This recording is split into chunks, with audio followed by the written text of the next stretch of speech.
Hello, Sacco. Hello, box water. Hello, Siri. Siri. Siri. Sorry. Sorry. Sorry, my cat. Hello, good morning. Or no, it's not good morning. It's the afternoon now. Siri, wow. Great music, by the way. Thank you. I got it commissioned just for me. My ending music is the same, except it's like softer. Oh wow, sorry. My biggest fan. Oh, let me open this. Guys, I didn't just kidding, wait. I forgot that on this page it was very laggy. Ah! Okay, I'm back. Guys, yesterday I had a collab. But because of the collab, I didn't get to mention that we've unlocked follower emotes. So now we have, you guys can finally use emotes if you're just following. You can use the apple, you can use the sussy, you can use the Nono PM. What else can you use? Oh, the heart, I think. The heart. Wait, what's the last one? Thank you for the sub. Thank you for the sub.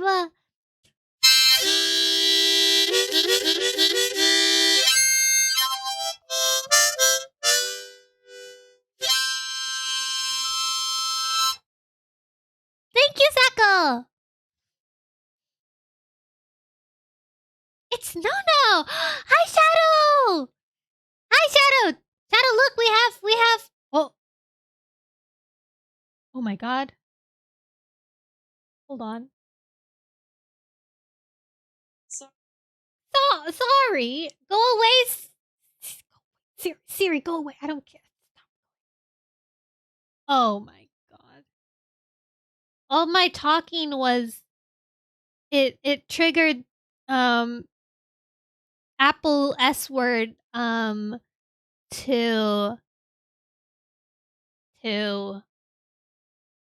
open up on my iPad. Woohoo! You get the limited edition wiggly emote and popping. No, that's not a popping. It's a pat.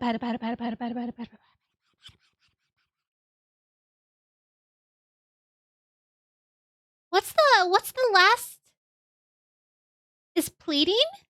Is pleading the? No, it's what? It's the what emoji. That's it. The what emoji is the other one. Also, you have a cute balloon. You have the emotes and you get the cute balloon. Hi, Kaito! Hello, Kaito! I feel like there was something else I had to, or not had to, but I wanted to talk about. Aside from the following. What was it? What else was I excited about yesterday? I don't remember.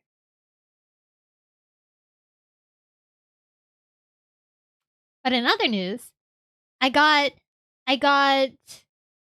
started using V-Bridger along with R.I.P. Iggy, the true mad lad. 12 years old and already accepted fate. You shall get the ultimate balloon! Yeah, nobody has gotten to it. I don't even have my... Wait.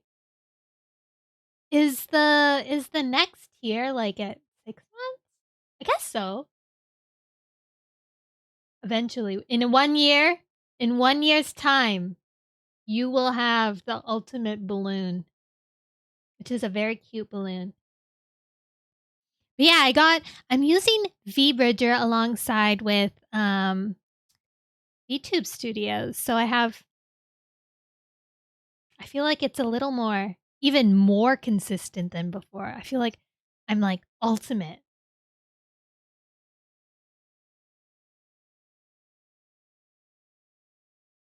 If only if I had mouth X and cheek puff, I would be able to show it, but I don't.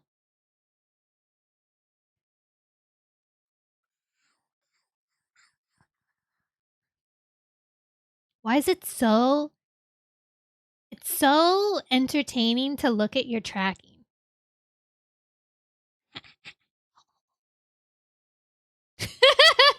Sorry. Okay. Back to beaconpines. Because I can't remember what the I remember now! I edited the stream avatars. This was also news from yesterday that I couldn't talk about because I was in a collab. Now you guys can climb the side of the screen. See, look! Speaking of, look!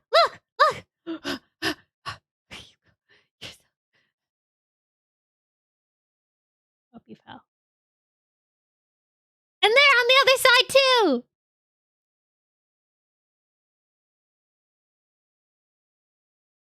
Amazing. That one's not as lined up, but it does like, I haven't lined up, so at least it looks like it's lining up on the border of my overlay. I saw that yesterday. I thought it was a bug. No! I made it so you guys can... It looks funnier. Maybe I should do one where you guys like can crawl on me. You can climb. You can fight. Having the time of your life. Who is this? Kaito!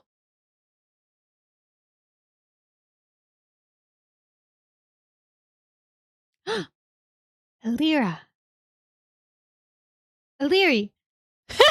Good. Why? Oh, there you're back again. Sacco. Siri! Oh. Boxed water. Shadow Sphinx! Shadow's always remained as a little goopy goo. A little goopy goo guy. A little slime. These are from Slime Rancher, actually. I didn't know that. Just added them because they were cute. You just dropped me! I did.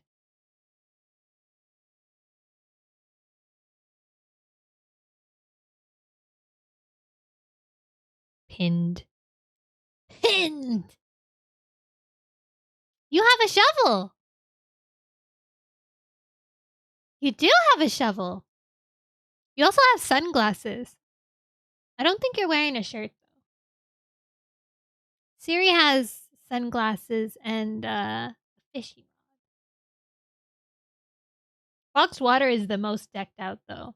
A vest, a golden shovel, and a hat, and sunglasses. Oh my gosh. Ender, hello! Ender's here. I'm now pinned to the sky. Pinned. Oops, where are you? There we go.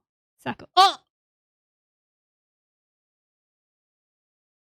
Oh, that's Snickle Fritz. Well, I don't want to pin Snickle Fritz. Okay, stop it. Go away. Stop. Okay. Okay. Let us resume now. You guys will fall eventually, don't worry. So, last time we played beaconpines, I believe Iggy died. Iggy is dead in this branch.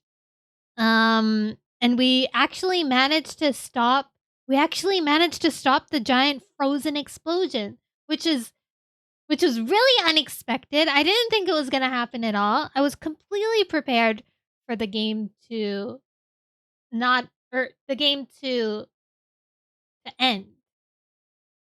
So yeah.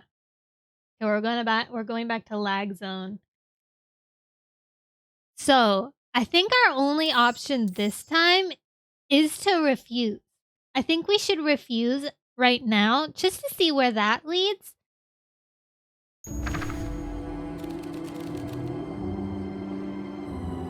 And see what happens because, you know. How's the sound? Sound good? Am I actually like not peeking this time? I felt so bad. Last time when I was listening back on the VOD, I was like, oh no, you guys were withstanding my terrible peeking. I got rid of all my gain though, so I don't think it'll peak. I just hope that it's loud enough. Okay, ready? Let's go!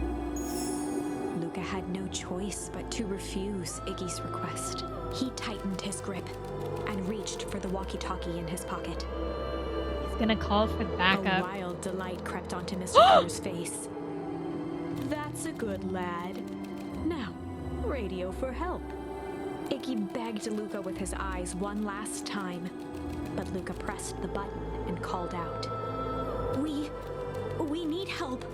Mr. Kerr is in danger. It wasn't long before they were once again surrounded by clipboards. Mr. Kerr sighed with relieved frustration. There you are. You really are a worthless lot, aren't you? Kerr, you're still in a bad situation. Mirror, now. Mirror? A clipboard dutifully produced an ornate ivory hand mirror, and Mr. Kerr began preening his tousled hair. What? Ah, that's better.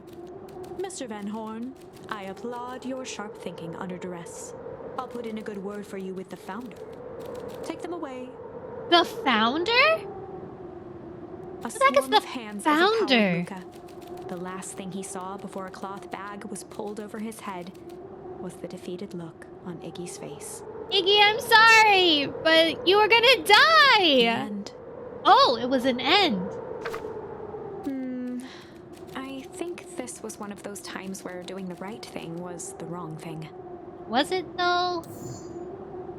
Okay, so that was a dead end either way. Ooh, we still need to get another option for this part. Okay, what do we have? We only have one! Oh yeah, this is a... Okay. This one, if I remember correctly, this timeline was,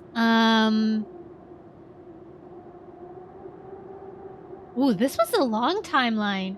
This was when, Beck met with Rollo, and then we saw that Graham was in that disguise, and then we broke into Graham's secret hideout, and then we broke into the other secret hideout, and then we wound up in the frozen area place, and now Graham is about to kill everyone without realizing. And before we could weep, and then we died, now we get the option to hum. So we're gonna hum. And in the stillness, he began to hum. Yeah? After the death of his father, Luca had trouble sleeping. Each night, his mother would sit at the foot of his bed and hum a gentle melody. Aww. It was the only thing that could calm his mind. The only thing that, however briefly, could make it all seem okay. That melody pervaded every memory Luca had of his mother. Aww. Shivering in the raw snow, he began to hum it out loud.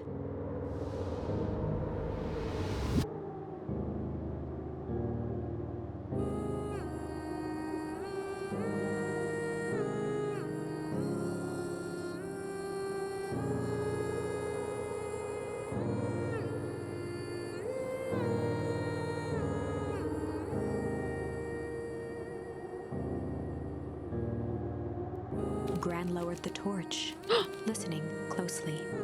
As recognition slowly set in, her heart sank. Those countless nights of consolation. The incomparable loss they shared together. Wait, Gran was actually there with them? I thought Gran only showed up when Mom disappeared. She let the torch fall to the snow and sizzle out. Yes! A few steps toward Luca was all she could bear before dropping to the snow herself. Through a flood of tears, she began to hum along, note for note.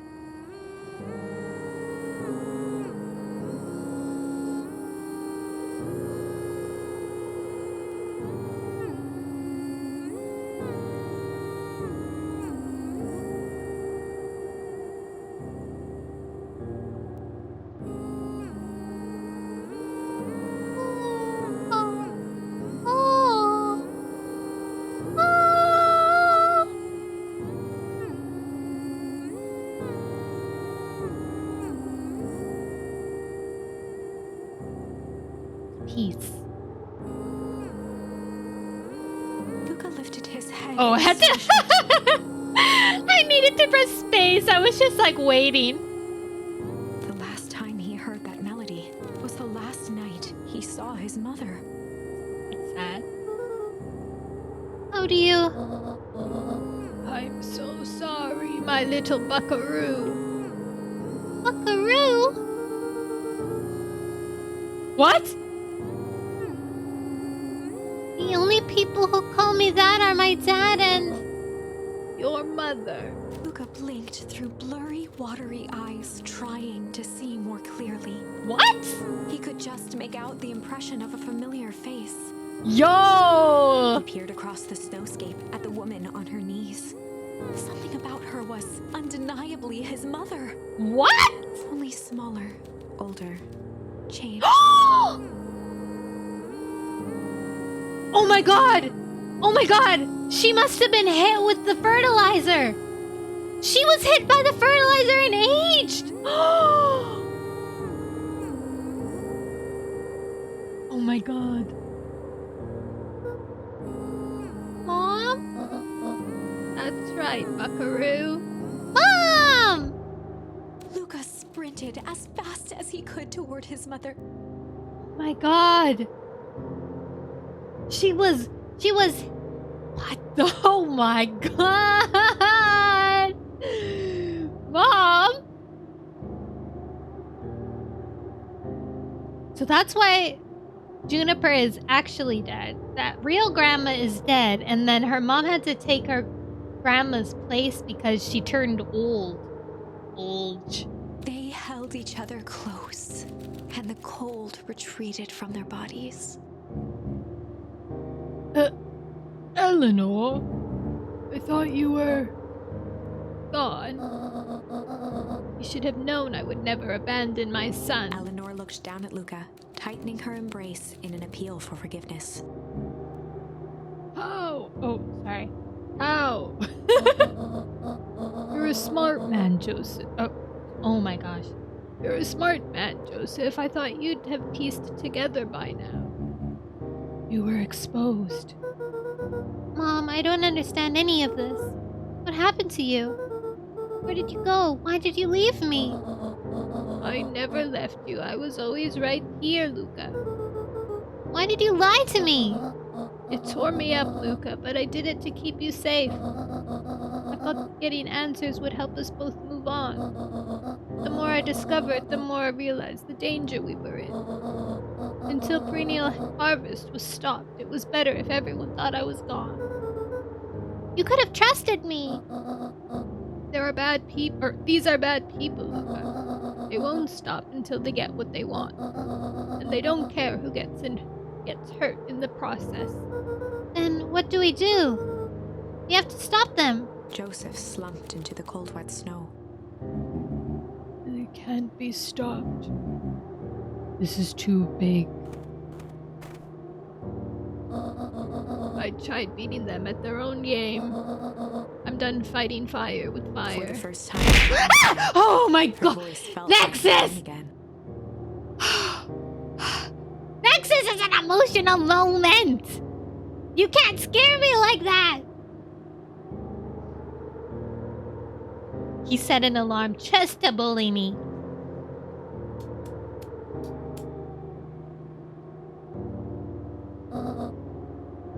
No more lies. I see now there's a better way to stop perennial harvest. The cold, hard truth. Luca gazed down at Nuncreed with pity. He looked small. He looks small? He's humongous! Joseph stared into the snow, as if searching it for answers. Come on, everyone, we've got a party to crash.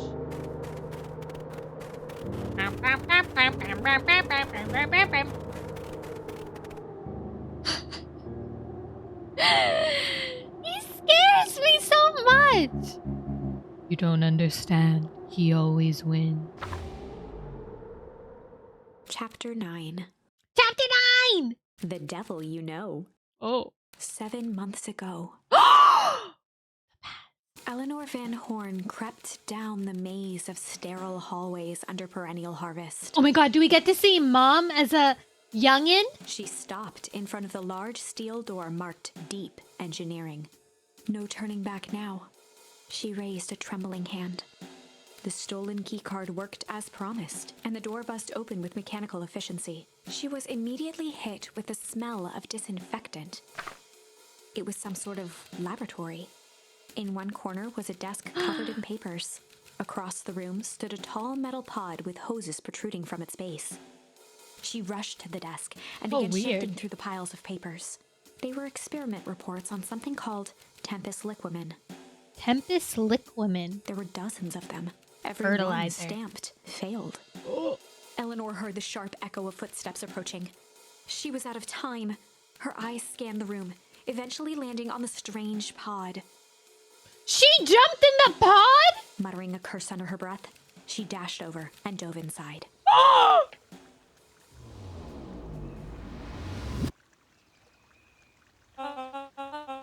Granny! And that is what change is all about. Yo, we back. We here to crash the party. Grabbing the future by the scruff of the neck and making things happen. Change is a choice. I am tickled pink that we will all be able to make that choice together. How great is that? This man's a liar! Yes. Excuse me? I will not! This town has a dangerous secret and perennial harvest only exists to keep it hidden. Nonsense.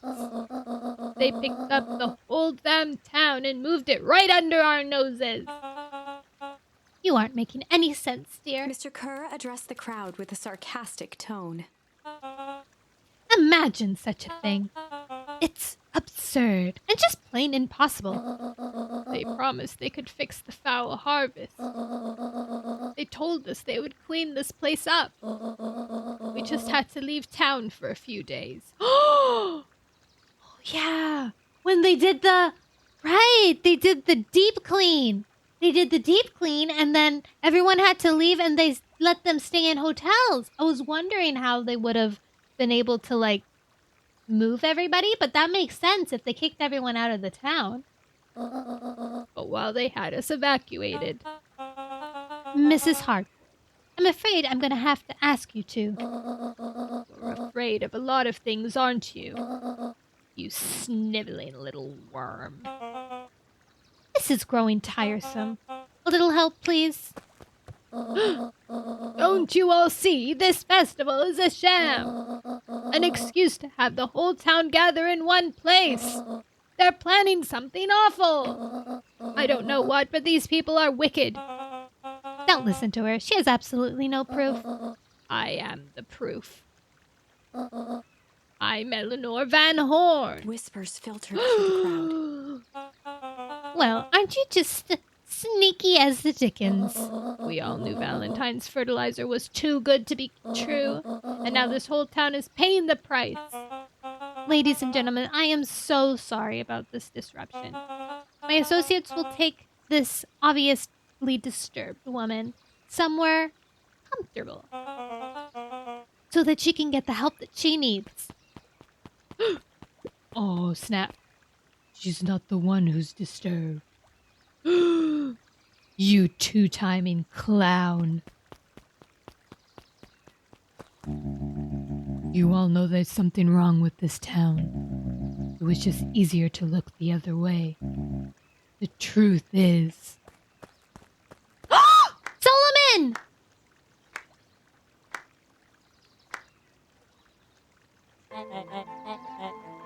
That's quite enough, Mr. Nuncreed. Torment dragged on Joseph Nuncreed's face.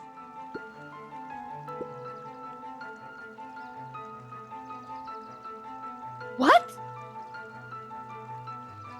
Joseph is... He's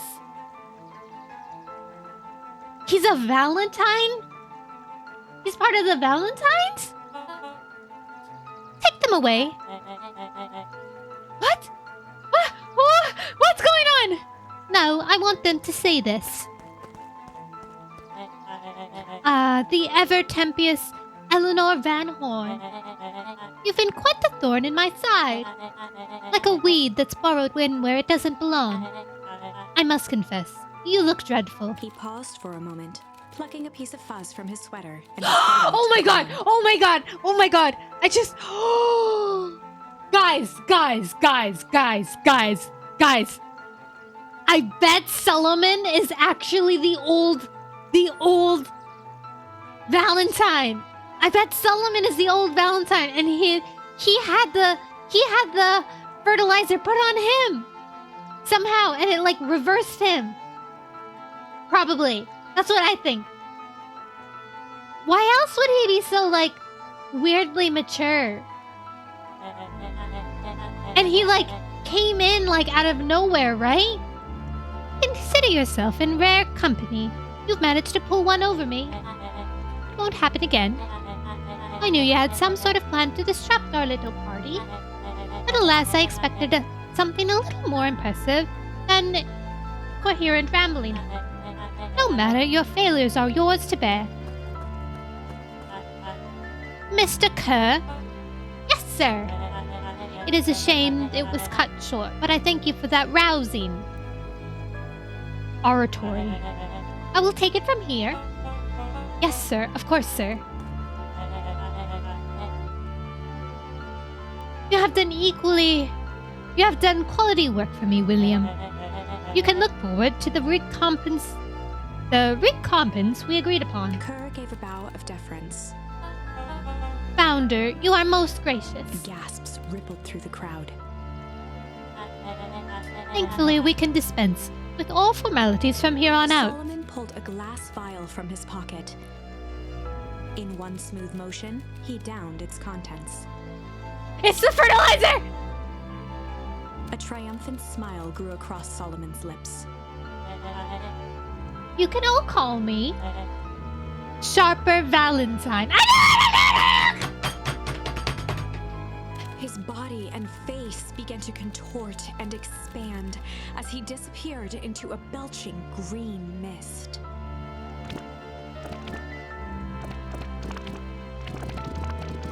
Dude, imagine doing that to your body. Messed up. Hushed horror gripped the crowd. This is a story about change. Yo, he farted. What? No! So you didn't see it coming. Good. Sharper examined his new hands. Well, this is quite the improvement. Everything looks so much smaller now. Eleanor was right about one thing. The festival was a ruse. I wanted you all to witness my glorious return with your own eyes. Why does everyone look so downtrodden? This is a celebration, people. Maybe it would help if we set the mood. Mr. Kerr, be a dear and reveal the sign. Sharper Valentine Festival? Ha! Wonderful. Sharper choked out a crude squawk of a laugh. Frustrated grumbles sprinkled through the crowd.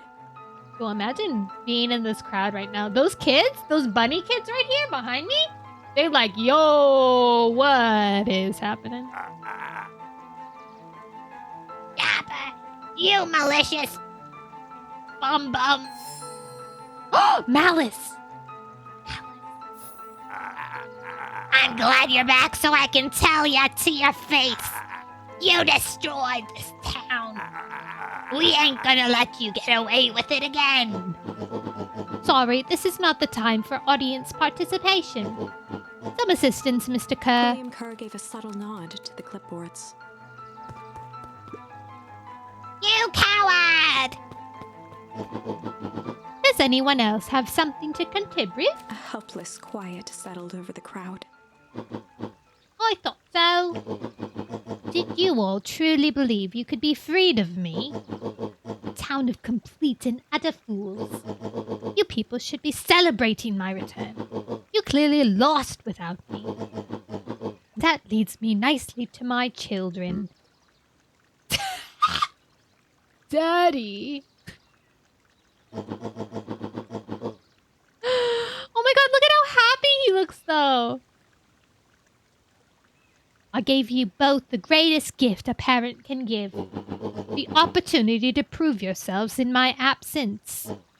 Squandered. Aww.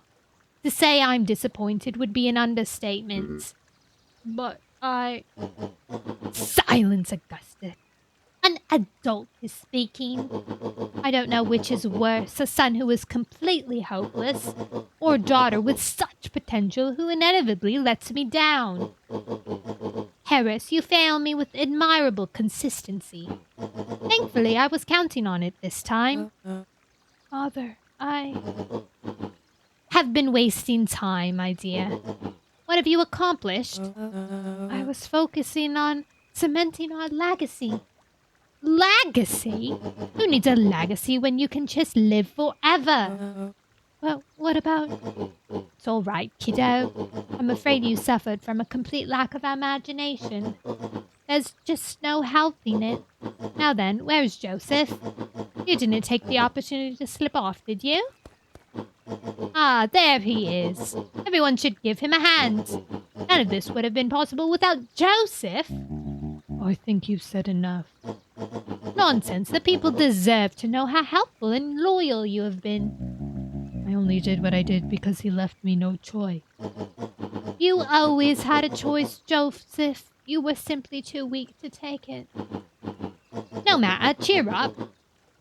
You are about to be rich beyond your wildest dreams. You should follow Mr. Kerr's example. When I found him, he was in a sorrier state than any of you. An aging actor, desperate to recapture his youth. He played his part, and soon he'll be able to play the leading man again. Forever, in fact, if he remains loyal. That goes for all of you. Well, those of you who haven't already frittered away my goodwill. Beaconpines is mine again, and I am willing to share its spoils in exchange for an absolute loyalty. Someone gives me Gordon Ramsay vibes, but only the upset side. Are you saying William Kerr was never in charge of Carnival Harvest? Ha! You think that puffed up blather snake could have accomplished all of this? Dawn, I suppose it's time for your big exclusive. Sharper addressed the crowd with indignant pride. He'd planned this moment for so long that now, at the deed's fruition, it almost felt frivolous. You see, I needed a figurehead to hold things down while I orchestrated my return. Someone to misdirect, lie, and bilk this town for a spell. So I invented William Kerr. Take your bow, you've earned it. Mr. Kerr flourished a preposterously elaborate bow. Dang, he really is into it. Oh my god. Patrick C. Monesque, the Spain extraordinaire, at your service. Founder, I just want to thank you again for this opportunity. It truly was the role of a lifetime. Wait, so this Bill Kerr was a patsy the whole time? Now your secret is... Oh. Now your secret is out in the open. What's to stop this town from rising up against you? Oh, that is the delicious part. Fear. Thanks to our clipboards, I know what each and every person in this town fears most. And I will make those fears manifest for anyone who steps out of line. The choice is simple. I'm not afraid of you. Ha! The young hero. I've kept a keen eye on you, boy. You and your friends made a habit of disrupting my plans. What a pity. If things would have gone a bit differently, you might have had your moment of triumph. There's a way for us to win. But that's fate for you. You can't do this. Oh, but I can. I have won. Never underestimate what a great man can do given time. And now, time is my plaything. Perhaps the most expensive thing I've ever bought. But well worth it. Ha! Sharper coughed up one final laugh and cracked his knuckles. Enough chit-chat. Let's get to work, shall we? And so, Sharper set about remaking the town in his own image. The fertilizer factory soon reopened for business. Sales rose steadily as more and more farmers across the countryside began to swear by its miraculous properties. Beaconpines became famous. A secretive town that, for the right price, shared its gifts with all. Gifts that became more and more necessary in a world where winters grew longer and longer. We still don't know what the heck the source is. The end. Like, what the heck is the source? This is wrong, but things are becoming clearer now. Things are becoming clear. You can feel it, right? Yes! We can't let Sharper win. He might just be the key to this whole thing. Let's see. Okay, so... Joseph, we can malice now!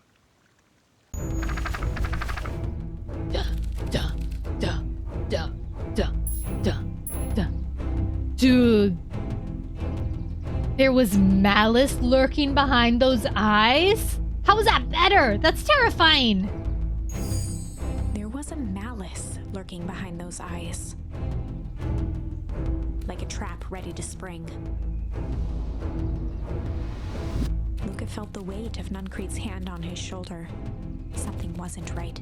He didn't know why, but something was telling Luca to get out of there. Oh, yeah. So this is the... Hold on. Where is this? Okay, so this was the side where we tickled Iggy, or no, we tickled whatever the big hippos or rhinos. We tickled her. Tish. We tickled Tish, and then we left. And poor Beck has gray hair in this one. And then we ran into him, and when we said shame, we told him what happened. But with malice, we're not sure yet. Okay. Boxwater! Kaito! Kaito, thank you for the gift sub!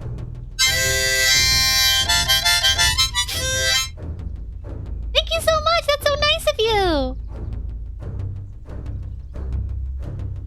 Aw, Boxwater, now you're a member!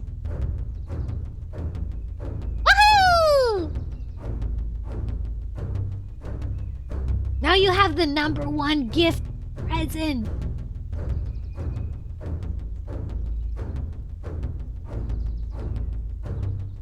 You know what? Okay. I just want this to all be over. Of course. Of course. I'm sure it will all work out soon enough. I should get going. I told Roxy I'd check for Rollo at the treehouse. Luca twisted free of Nuncreed's grasp. Rollo's still missing. Rollo's missing in this one. Of course. Luca, you know your dad and I were good friends back in the day. You can come to me with anything. Anything at all. Nah, we outta here. We out of here, boy. Let's go. Now we know this sussy little guy. Wait, you think that little dog is also a person who was once old and now he's young again? These festival decorations are a bit humdrum. Now, if I were to throw a festival, it would be a thing to behold. I agree, this is all more than a little sad. It's worse than sad, it's boring. What if we did a little something to spice things up? I'm listening. You know that festival sign waiting to be unveiled? It would be a shame if someone... The two scurried off, eagerly formulating a plan. Who is that guy? Who's his buddy? Oh! The girl! He looked down and muttered in a gruff voice. Mama always told me my problems would look smaller once I grew up, but my problems always seem to grow right along with me. Heavens, I sense big trouble ahead. Ow. Wait, let's go look up here real quick. Oh! Oh, I can't talk.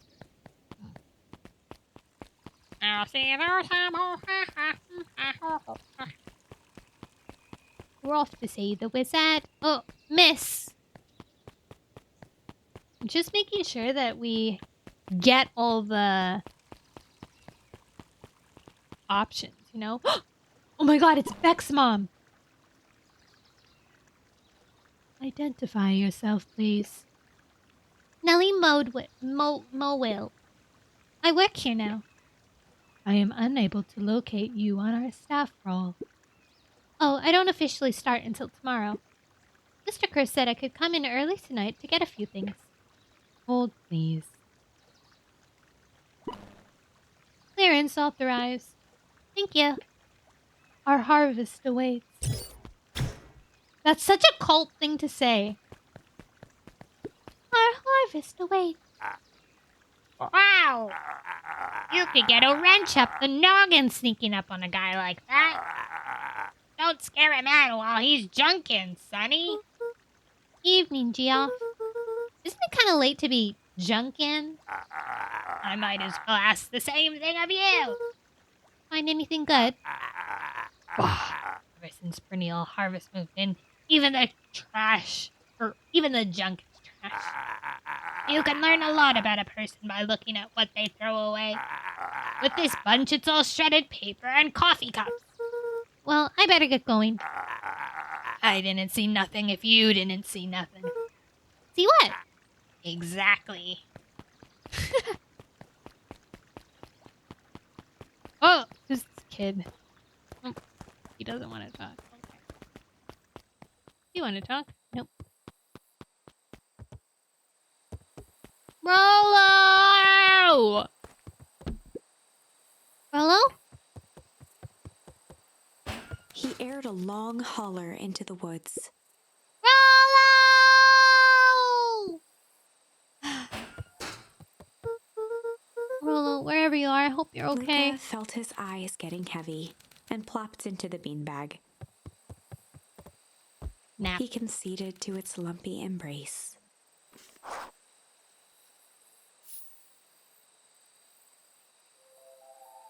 Oh, a dream! Once again, Luca found himself in a vast black expanse. This time, he knew exactly where to go. Did he? He took a single confident step forward. The world flickered and pulsed. He found himself standing in front of the frigid air of a blazing campfire. The source. He plopped down cross-legged and gazed into the cold flame, waiting. Soon enough, the fire began to die out, popping sporadically, until all that was left was a single ember. Luca stood up and dusted himself off. He plucked the glowing ember from the cold ash, examined it, and slid it into his pocket, a keepsake. The voice of his father spoke behind him. "You made me proud, Buckaroo." Luca turned to face him. "Dad, What is this place? A warm grin grew across his father's face. A place where everything that has been and everything that could be all wait together. Luca found himself staring at his father's face, trying as hard as he could to memorize every single detail. Wait? For what? Another voice spoke out as Luca's doppelganger stepped forward. That's up to you. Dude, I'm getting major endgame vibes right now. Without knowing why, Luca began to weep. Luca! Is any of this real? Are you real? Luca's father bent down to smudge away a tear. Of course. I'm as real as the part of you that misses me. Aww. Luca turned to look at the older version of himself. And you? The doppelganger choked back tears. I'm as real as the part of you that's angry he's gone. Does that make sense? Chikari, hi! Through his tears, Luca laughed. I think so. His father pulled him in for an embrace. Time to go, buckaroo. Time to go, buckaroo. Luca was startled from his dream by a banging on the floor. Are you there? A commanding voice rumbled from below. Just as Luca sprang to lock the entry hatch, the door knocked open. Oh! Chapter 5. Dangers big and small. Luca stumbled back. Was He heard the it? rope ladder creak under significant weight. Heavy man, probably Joseph. Keeping his eyes fixed on the hatch, he inched backward to the balcony. As his hand grasped the door handle, Luca froze. A large figure clumsily wriggled up through the hole. Oh! Oh! Oh my god! Oh my god! Oh my god!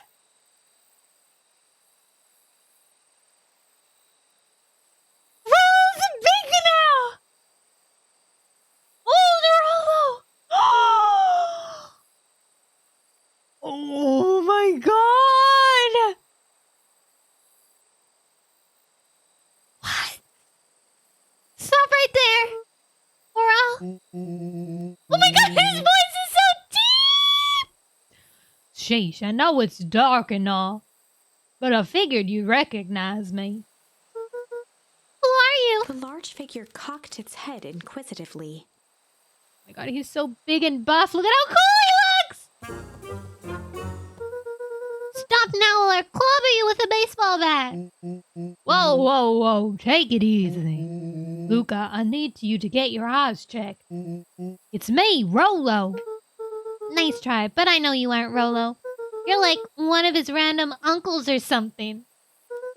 Where is he? Ha ha, uncle. Luca, quit messing around. It's me. If it's really you, prove it. Flamin' chicken goop, Luca. Luca's jaw dropped. He's so cute! He peered more closely at the man standing in front of him. Dude, I wonder how old he is. Something about him was undeniably Rolo. That's the word they used when we noticed Mom. Only bigger, older, changed. How?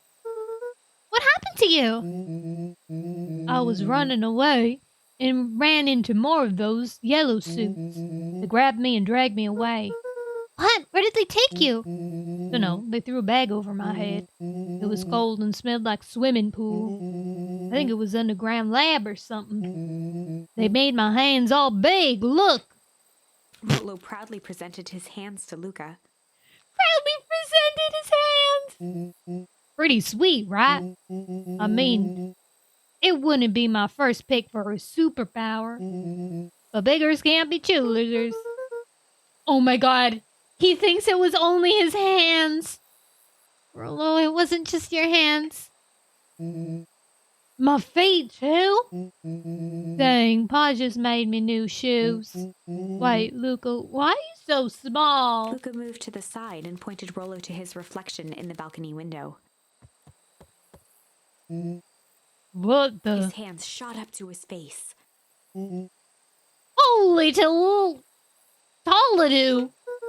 Rollo, what did they do to you? They made me drink some sort of green crud. Ew. Actually, it wasn't too bad. It kind of tasted like licorice. Solomon loves licorice! I passed out and woke up like this. And then I sort of smashed open my cage and escaped. He was so buff! They didn't expect him to turn so buff and be able to escape. Whoa, you smashed open a cage? Kinda. At least I think I did. It's all a bit of a blur. Absolute unit. They had you in a cage. Who are these people? I don't know who did this to you, but we're gonna fix it. Fix it? This is awesome! Let's do a little happy dance! Well, I'm just glad you're safe now. Luca, you don't need to worry about me. Sure, I got snatched, but look at it this way. I got snatched. I know where snatched people go. We may finally have a lead on what happened to your family. Maybe you're right, but this all seems dangerous. Danger? Ha! Rollo shadowboxed a few jabs. He's so cute. I'll take him all on. Oh my god, Beck's wearing a hat to hide the hair. Hey fellas, what's With up? a yelp, Rollo dove behind Luca. Ah! Take cover! Did I come at a bad time? Who the heck are you? This is Beck. Sorry, something truly bizarre just happened and I need help. I didn't know where else to go. So you're just hanging out here with your large adult friend? No, this is my buddy Rollo. This is your missing friend? One and the same. He seems a little old. I'll have you know this is a recent development. What the heck does that mean? Oh, I'm sorry, you're the one who just showed up out of nowhere. So we'll be asking the questions here. That's fair. How did you find us? Your silly little treehouse? I think you mean our silly little mission control. I hate to break it to you, but your secret path isn't so secret. And I could hear your racket from a mile away. See, Luca, this is why we need to improve security around here. Not now, Rollo. Beck, you said something bizarre happened? Yeah, but... She shot a nervous glance at Rollo. Anything you say around me, you can say around Rollo. It's been a weird day all along, hasn't it? Yep. Beck's eyes narrowed. Okay, so it all started when I made it back home. My first order of business was to try to salvage my hair.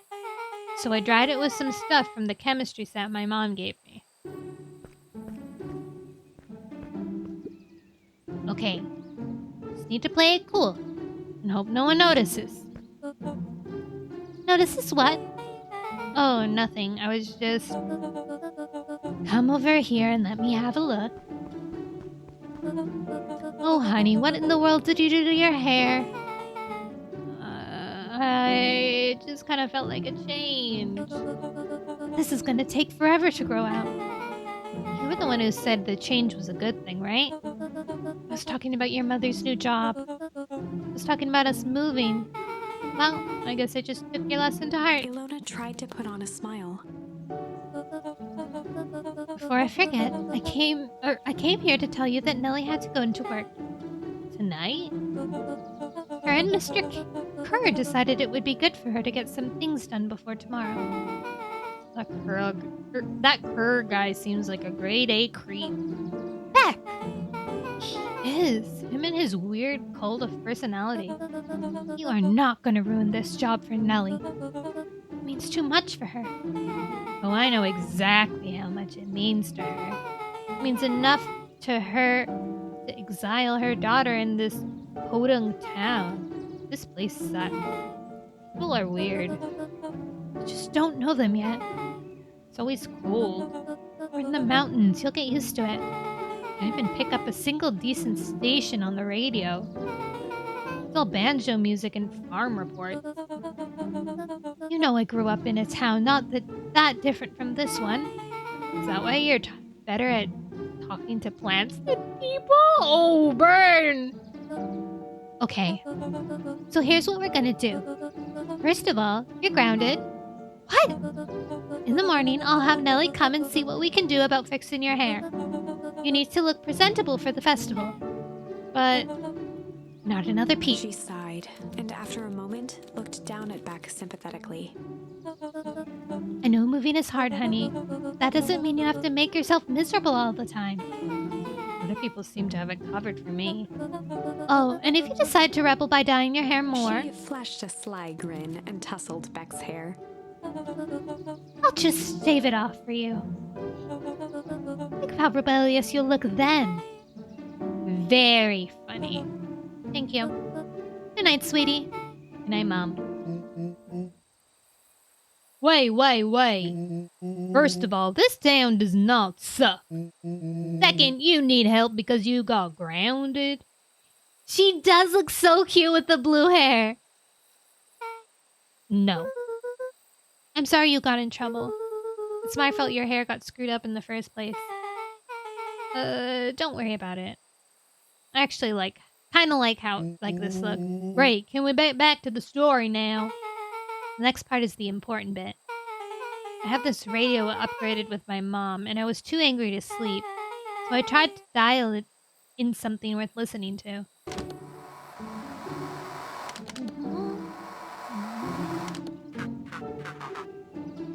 Mr. Kerr, are you there? Mr. Kerr? Yes, I'm busy. What is it? Apologies, I have the founder on the line. Patch him through immediately. One moment. Hello, sir. It's so nice to hear from you. Skip the pleasantries.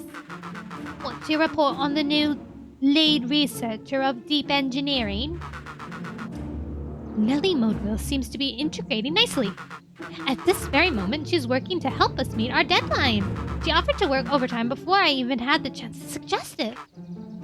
Excellent. And you have faith that she's capable of finishing the work left by her predecessor. Her work must be complete before the festival. Oh my god! Her mom is making the young syrup. I mean the old syrup? Something like that. I will make sure she stays day and night until it's accomplished. Good. You know how I feel about loose ends. Yes, sir. Once she has finished the work, we need to make a determination regarding her long-term prospect in the company. Immediately, sir. I usually have more time to fully bring people into the fold. We are in the endgame, Bill. After your failures with Dr. Perscott, I can't afford to take any risks. Of course, sir. No loose ends, sir. Once she finishes the work, she will either leave the office completely committed to perennial harvest, or she won't leave at all. Perfect. Sir, if I might suggest, maybe we should delay, just for a bit. Oh. It's just, we seem to be rushing to hit this festival deadline, and rushing into things has caused some issues in the past. Hi, Doc! Yeah! I see. Please understand that I just want what's best for you. I'm eternally grateful for all that you've done for me. Bill, I'll make this very clear for you. I brought you in to make things run smoothly, not to have opinions. Of course, sir. Chin up, Bill. You are only a few days away from having everything you ever dreamed of. Yes, sir. Thank you, sir. Whoa.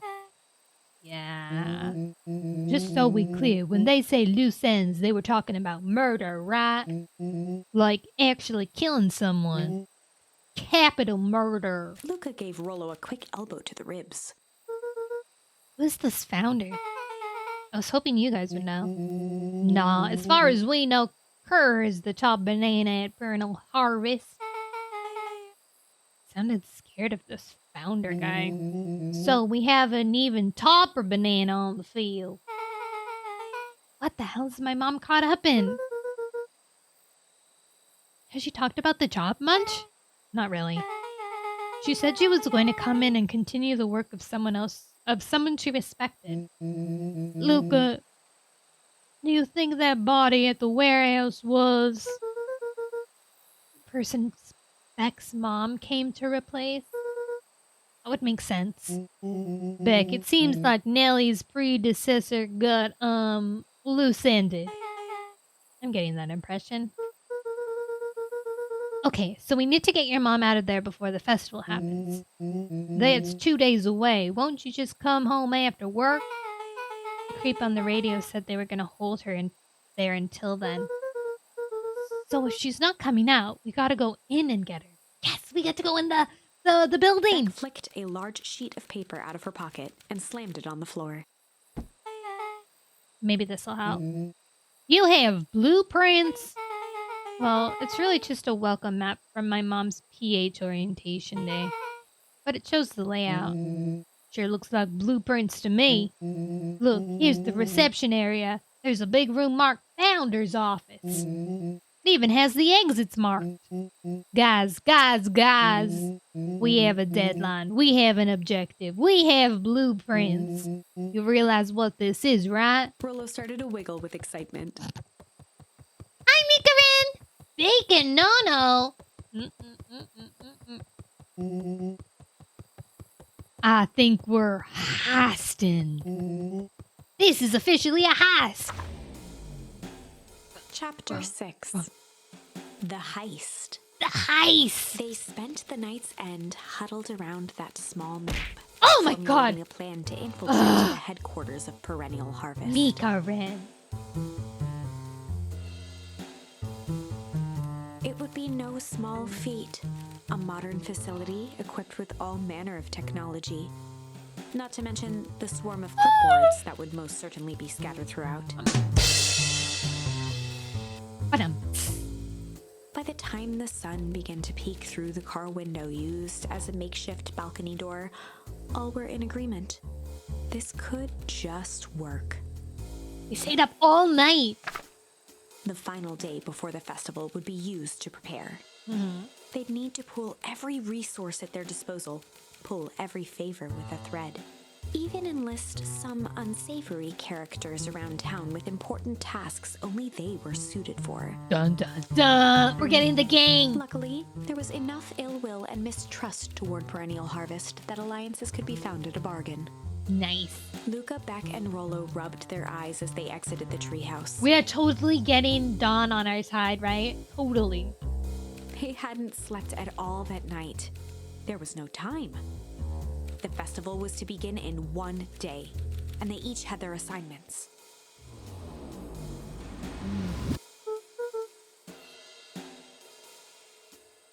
All right, quick recap. Rollo, you're going to talk to Roxy. Or Dilly. Without her and Fitz, this whole thing could go bust.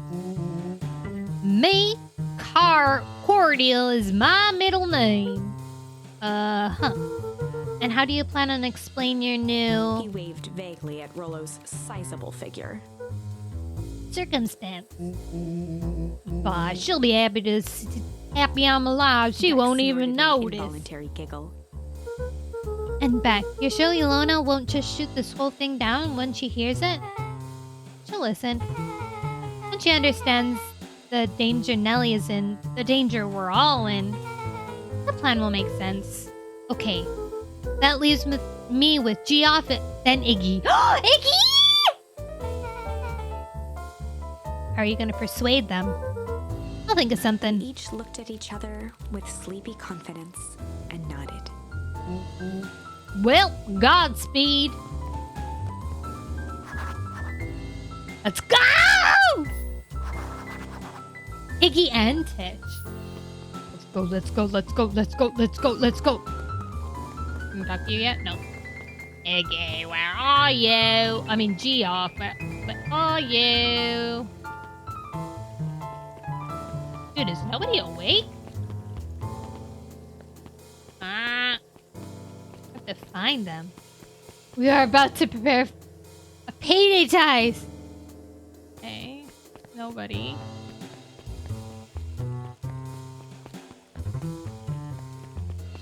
Oh, Geoff. Hey, Geoff. What can I do you for?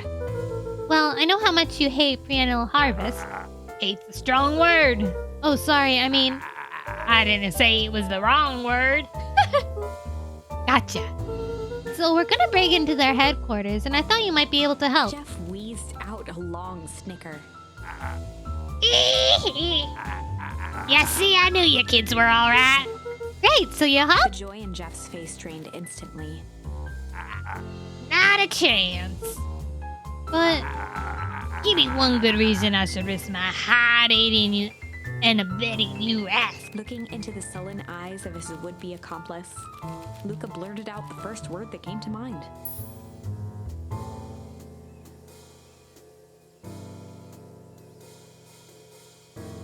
We have 5 options right now? 5 options? What? I guess a lot of them he must just say no to, right? Why is there a button named... because that's one of our options.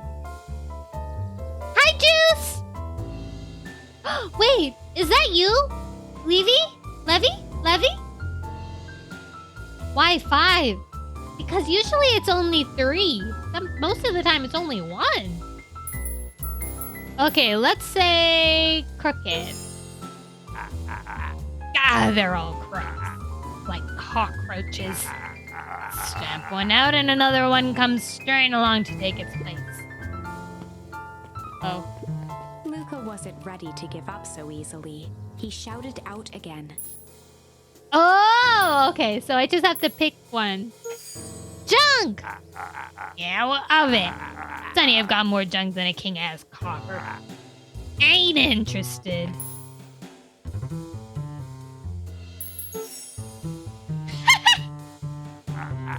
Hey, it's all poo.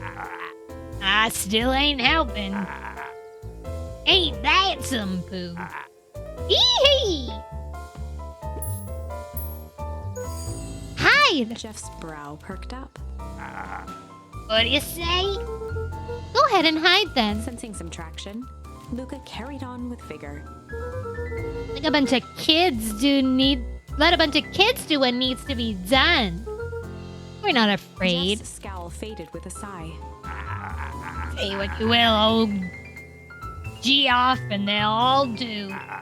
But you'll never hear him say I hid from nothing. One good stomp of the foot was all Jeff needed to drive his point home. Yeah! What was it you kids needed? Some sort of disguise. I've got just the thing. And while we're at it, that crate should come in handy. This ain't gonna be free, you know. I'm thinking 5 bags of sour gum should cover it. Put it on my tab. Luca offered out his open hand to seal the deal.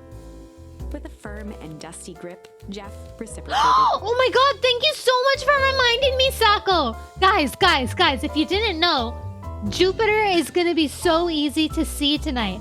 And you can see it all night long. So make sure you look for it. You don't even need like a telescope.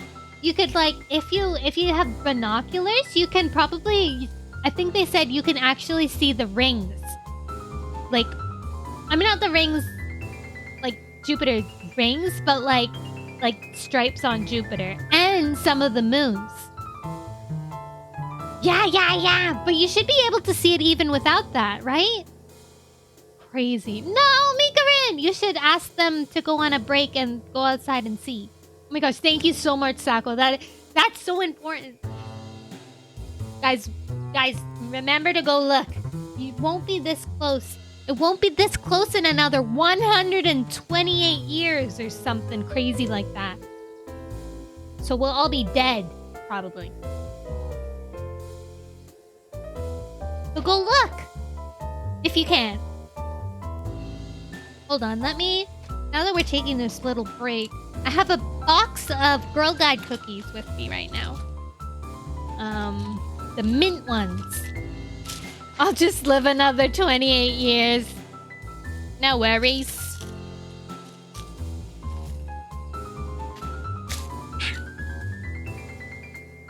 Everything she wants to be. Chocolate mint. Eat one. Oh.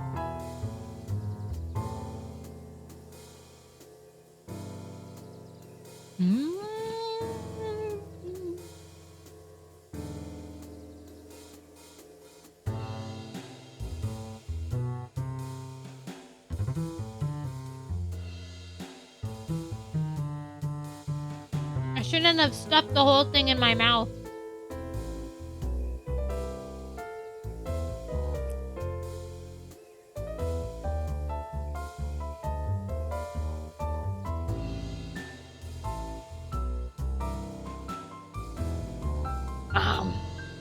Okay.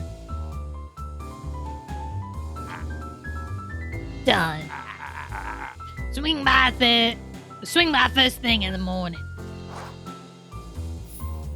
Okay, now I have to go find Iggy. Where would Iggy be?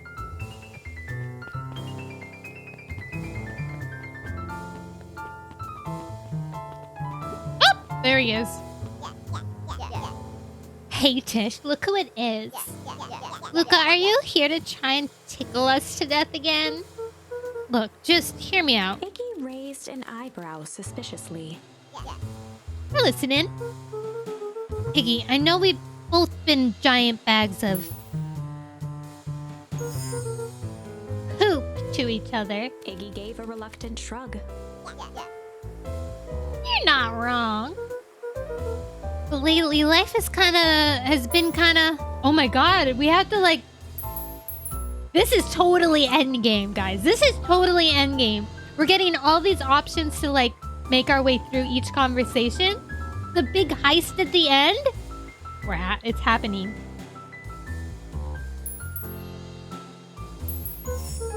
Strange, you know? Iggy considered the point. Things have been weird around here. So I'm offering a truce and asking for your help. What do you say we... Oh, that's not what I wanted. break our hostilities, at least for now? We do... sorry, what the heck was that? We do like breaking things. Even if a truce means less breaking things. What if I told you there was way to have a truce and break stuff? Go on. I need you to cause a distraction so that I can sneak into Perennial Harvest HQ. A wild-eyed grin spread across Iggy's face. My. Luca Van Horn. I'm impressed. And after this is all done, maybe you and Tish can come hang out at the treehouse sometime. Aww. Iggy glanced over to Tish, who nodded in agreement. Fine. But not because we want to see your crappy... Oh my gosh. Okay, that's not a swear. It's okay. Treehouse. We just like to cause chaos. With a quick nod, Luca was off. Yeah, Iggy! You hear that, Tish? Iggy gazed up at Tish with a smile. He invited us to hang out at the A single tear ran down Tish's cheek. Oh my god, she's talking! I never expected this day to come. How wonderful. Chapter 7. Into the hive. I'm so excited. A good heist requires preparation. And thorough preparation takes time. Something they had precious little of. So far, everything was in order. Jeff, Iggy, and Tish all agreed to do their part. Beck radioed Luca that night with a simple and covert message. We are locked and loaded on my end. And Rollo, after a lengthy confession, managed to persuade Roxy and Fitz to help. He stowed away in mission control for the night to avoid attracting attention. Rollo, being uniquely suited for the role, would be the first to breach Perennial Harvest. The outfit provided by Jeff wasn't perfect, but a convincing disguise is 10% wardrobe, 90% confidence. So true. Rollo took a few vigorous breaths and shook out his arms. He's wearing a fake mustache. Oh my god, he's a handyman. Stay calm, Rollo. You can do this.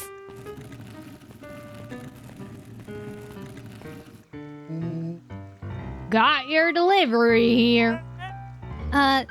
Delivery? I don't have anything in my notes about a delivery. One moment.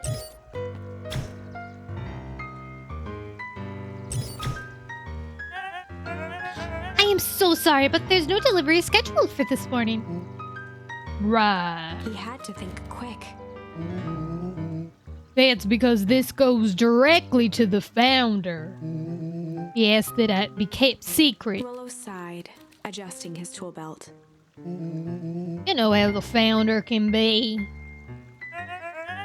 I suppose we can leave this one off the records. Our harvest awaits and such. With a stroke of his mustache, Rollo proceeded into the Perennial Harvest headquarters. Our harvest awaits. Yo, that guy getting fired. Package here for the founder. Oh, I didn't hear anything about... Yeah, this is a need-to-know kind of thing. I'll just check. He stammered and flipped through the pages of his clipboard. This goes directly to the founder. I don't have time to fill you in. Oh, I see. If you could just complete this form. Rollo interrupted with urgency in his voice. Every time with the forms. Look, if you want to explain to the founder why I'm late, well, it's your funeral. I'm sorry. What did you say your name was again? Rollo panicked. Our harvest awaits. Sir? That's a restricted area. Excuse me, sir. Our harvest awaits. Ready to cue this candle, Tish? Yep. Suck on this, renal ham fist.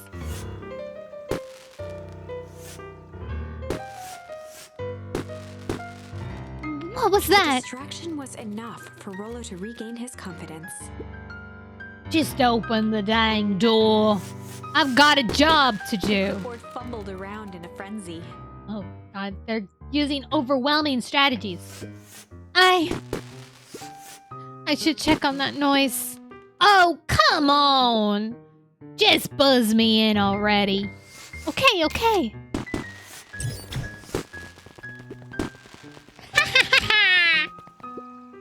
Phew. That was close. We're in. Our harvest awaits. Hey, I figured. When in doubt, stick with the classics. Well, that was a close one. But you pulled it off. Nice work, Rollo. Alright, everyone knows what to do? Yep, deep engineering is to the north. I'll go with Beck, in case you need some muscle. What is this game? This game is called Beaconpines. It's like an adventure game puzzle visual novel. We're pretty much done. I think this is the very last bridge, if not like one of the last ones. Oh, and for anyone that is going to look at Jupiter, it would be visible where the sun sets for you. I shall lurk now. BRB. Okay, have a good time, so cool. Yeah, so this is the end. If you want to like, it's a really, really good game. I really like the story. So if you're like interested, you could either watch the VOD or buy the game. I think we can definitely finish it this stream. So it would be 3 streams long? Yeah. In case you need some muscle. All that is at the founder's office. You two be safe. Let's go! That's odd. Not even any cups for the water. You just drink it right out.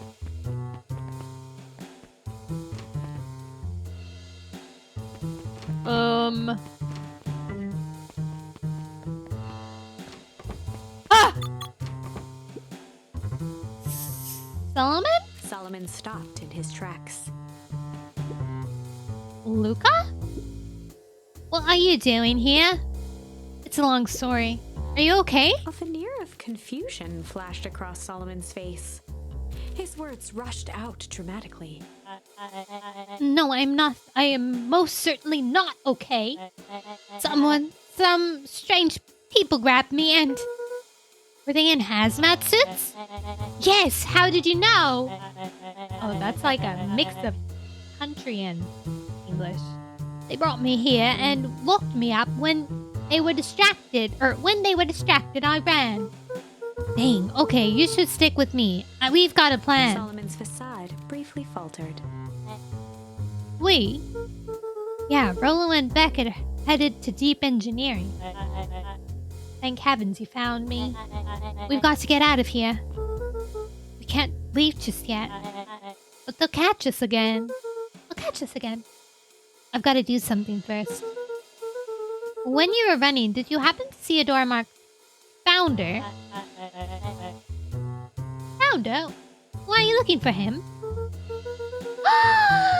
Tikari! 25 bits! Thank you so much! Oh my god, look, there's things flying across the screen. Oh my god! Crazy. Bonkers. Thank you! Sassy. No, sass. I just need to get into that office. Now that you mention it, I do think I saw a door that said Founder. It was just down this way. Luca happened to notice a plaque above the door. Yay! Office of the Founder. Knocking comes with consequence. Oh, here it is.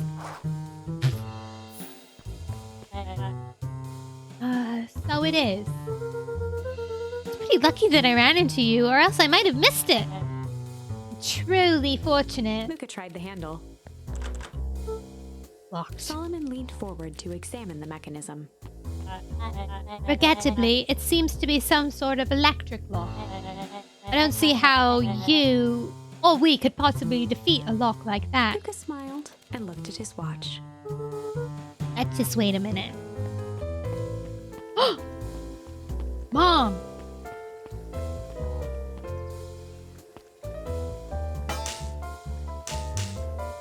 Dang, she just... I don't know what sort of funny business you're up to, but I like it. She mined a quick hat tip and ambled off with a whistle. Howdy! Good afternoon. The light on the keypad changed from red to green. How did you do that? It's good to have friends. Quick, let's get inside before someone spots us.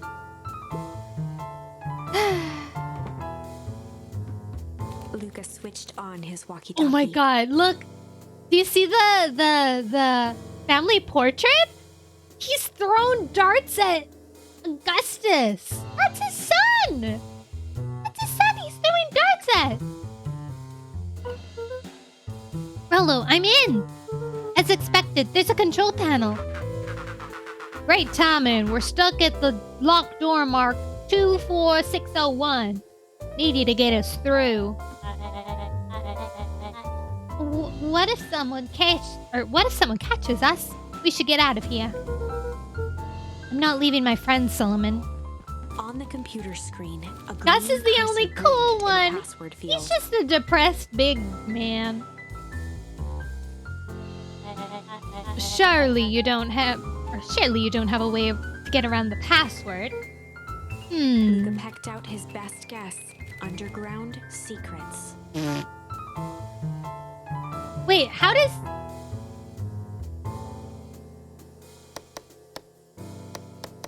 The screen blinked to life. How did he know Columns of that, green though? numbers glowed on a black background. How did you just guess that? Oh, it's an absurd password Roller heard when he was down here before. It's funny how someone arrogant enough to call themselves the founder uses such a basic password. Or they were thinking several moves ahead, not expecting anyone to guess something so simple. These villain types always end up outsmarting themselves. Solomon's jaw clenched into a half smile. Your powers of deduction are as impressive as your luck. Luca quickly scanned the columns for number 24601. Rolo, I think this should do it. Bingo bango! Doors open. Luca, you never fail to impress. What is that slippery lout even doing down here? We have a friend whose mom is in trouble. We're here to get her out. I see. Okay, Luca, I think we're close. The next door is marked 13806. Roasting the villain without knowing you roasted him. Once again, Luca scrutinized the numbers on the screen. In that moment of distraction, Solomon reached forward and pressed a large red button. Maybe this one opens the lock.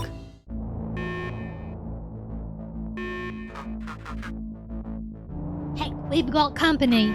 Luca, must go faster. 1 second, I can't think with all this He noise. skimmed the screen with his finger. Here it is. 13806. Go, go, go! Curse these fumbling hands. My apologies, Luca. Don't beat yourself up. I know you were just trying to help.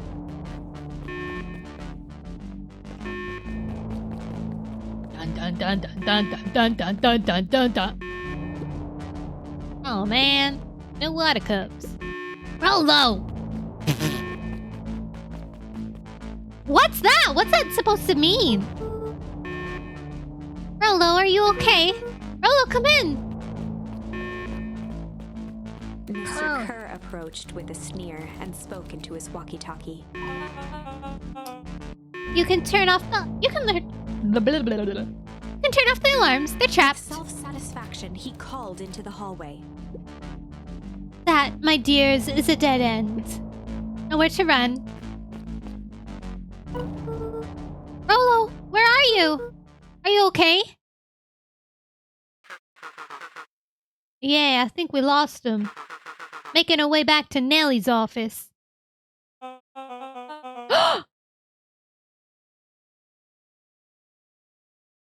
What?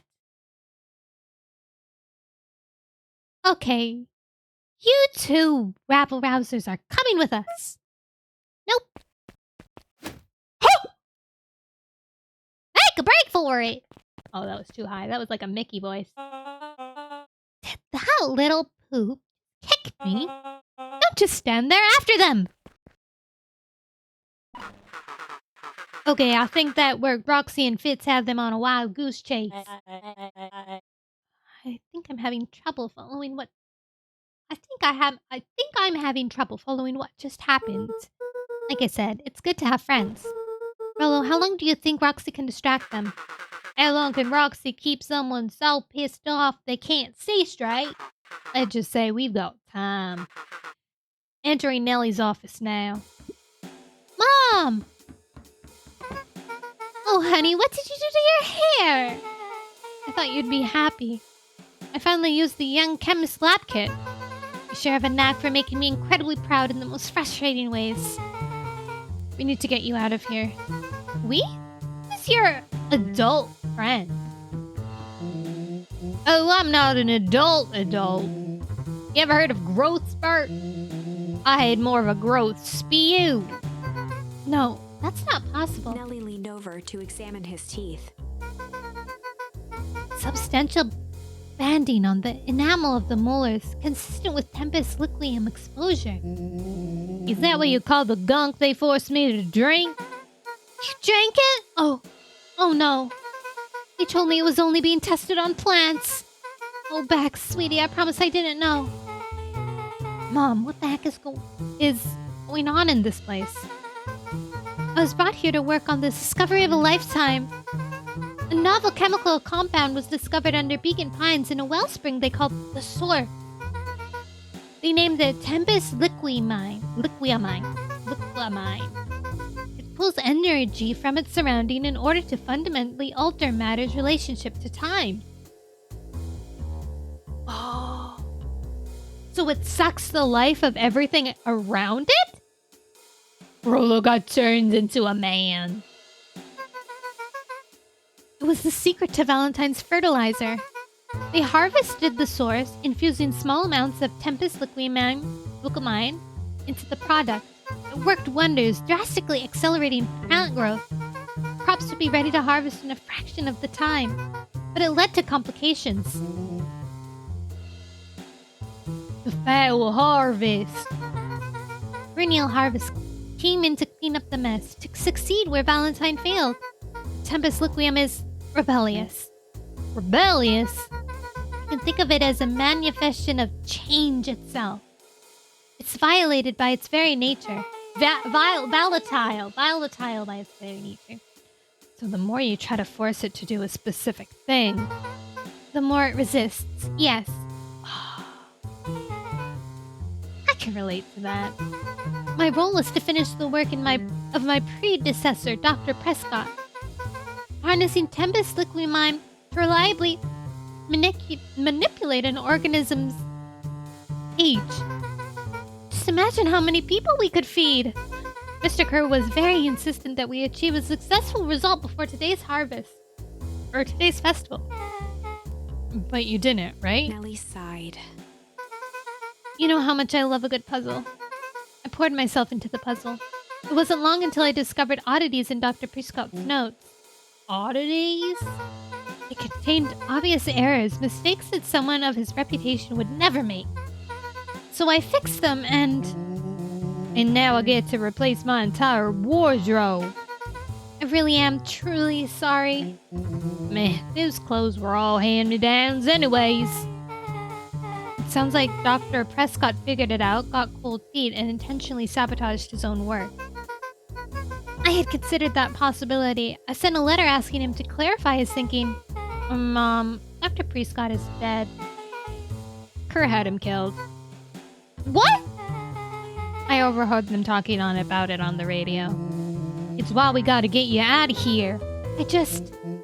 Like now. Wait, the vial. I finally solved the chemical equation, allowing direct control of aging. Mr. Kerr picked it up just before you came. Oh. It's been taking a turn, Juice. You wouldn't believe what stuff we've seen already. All the more reason we gotta hightail it. Luca, we got Dr. Meadwell heading your way now. Roger that. Be careful. Alright, everything's on track. And what's your plan for the escape? We'll go over everything when they get here. In the meantime, maybe we can dig up some more info. Malice 80 proof whiskey. A hard drink for a hard man. Wow, even his alcohol is ignorant. Solomon muttered inaudibly. He's just burning him left and right. I should just smother you right now. What was that? I said I shouldn't bother you right now.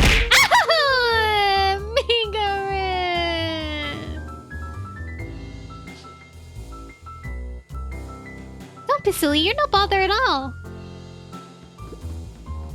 Hi, Panda! Panda! You won't believe what's going on! You have to watch the VOD. It's so exciting! Let's see what else this bad boy has on it. Security system, time card log, payroll.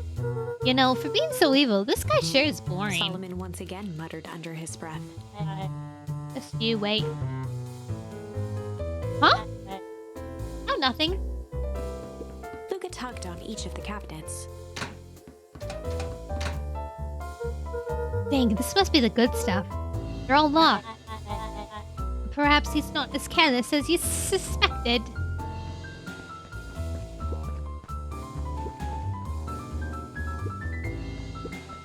Absolutely right, Panda. Absolutely right.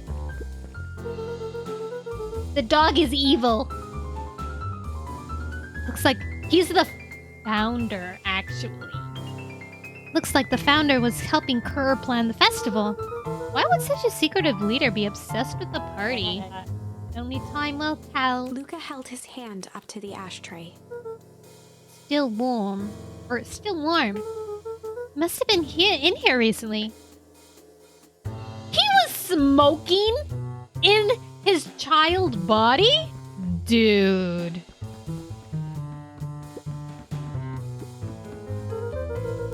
I'm really sorry you got dragged into this mess, Solomon. You needn't worry about me. Well, I feel bad either way. We're gonna get you out of this, I promise. With a subtle, quivering lip, a smile crawled across Solomon's face. They heard the trampling of frantic footsteps from the hallway. Lock it! Lock it! Lock it! Locked. Maybe he wants lung cancer. The vial messes with time, but it doesn't mess with any disease you might get or sickness. It was close. When we left Nellie's office, it was swimming with clipboards. We barely got away. They follow you? Rolo. Before we started tossing the blame around. It is possible someone ordered a pizza. We'd love to hear your thoughts. Definitely not pizza. What now? Don't look at me, I'm officially retiring from the heisting business. We are so sorry for the inconvenience. We just have a few quick questions. Just let me think. Can someone watch the door? Of course. Yo, he's gonna open the door! Everyone else, huddle up. Oops! I think this little kappa has gone on long enough. Solomon, no! Hush now, child, the adults are speaking. Dr. Milwy, a brief reintroduction is in order. The little goat guy. I mean, a deer. Luca. We've never met in person, but we have corresponded. You see, it was I who hired you. Solomon, the pathetic orphan child. The powerful and enigmatic founder. Sharper, the fallen progenitor who created this town. Perennial harvest, Valentine's fertilizer. The music in this game is bopping. All connected by a single thread. Yours truly. But that's... Her eyes searched the floor in thought. Solomon watched eagerly, waiting for the flicker of epiphany. With a sickened look, she peered into his soul. Ha! Yes! Now you've got it! Tempest the Quimime. You've discovered how to reverse the process. Solomon clapped with genuine delight. Very good, Dr. Medwill. Very good. Though the discovery wasn't intentional. Solomon glanced down, examining his youthful form. And the effects went a little too far for my tastes. Imagine if he turned into a baby. That's why you needed me to finish Dr. Prescott's work, which you did admirably. Mr. Kerr, the vial, please. Kerr presented it with a theatrical twirl of the hand. May I present to you the eighth wonder of the... Before he could finish, Rollo snatched the vial from Kerr's palm. Well, this stuff sounds pretty valuable. Careful, you fool! You have no idea what you have in your hands. Actually, we do. You just did a whole evil villain monologue thingy about it. Rollo casually tossed the vial to Luca. Luca, that's the main character. Gosh, maybe I'll have a He taste. jiggled the vial mockingly. Seize him! Luca! Over here! Move another inch and I'll smash it. She held it tightly behind her back. Yes. Unwil is Beck's mama, so yes. Solomon sighed, speaking in crisp, measured syllables. Chug the vial. We want to see your adult forms. You have no plan. I'll smash it, I swear. Fine, risk killing us all. Or, if you're lucky, nothing happens. Then what? We capture you and grant you much less leniency. He pursed his lips with feigned sincerity. But I give you my word, if you hand it over now, none of you will be harmed. A deep uncertainty washed over Beck. You're a smart girl, Beck. There is no shame in being outwitted by someone smarter than you. We both know there is only one way this ends. She looked to Nellie shakily. With a dispirited I hope Nellie get buffed. sighed in Beck defeat. gets buffed too. Beck slowly approached Solomon. That's a good girl. Oh, Beck, don't do it. You can't trust that Dirk.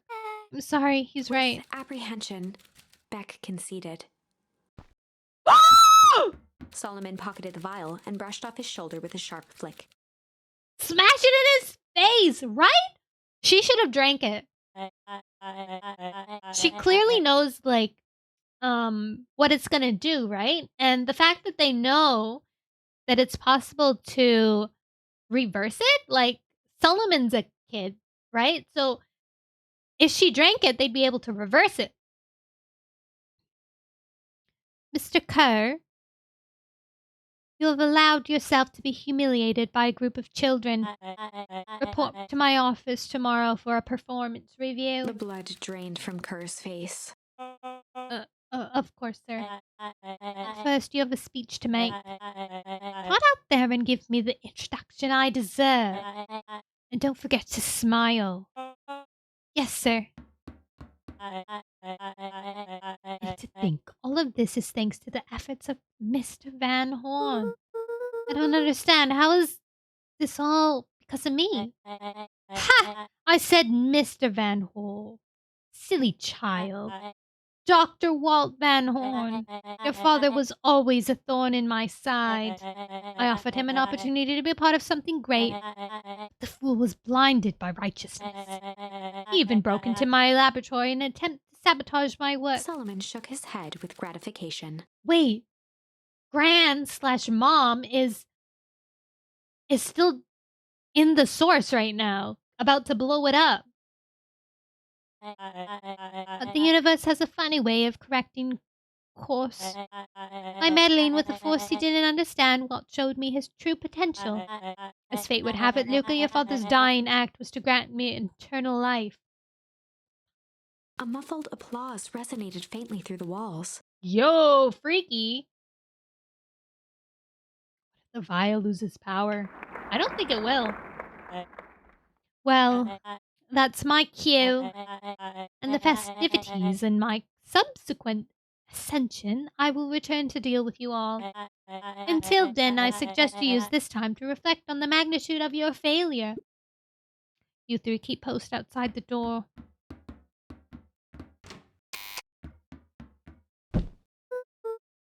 Well, crap. Can't believe Beck sold us out like that. I'm not sure she had any other choice. So what now? What's the plan?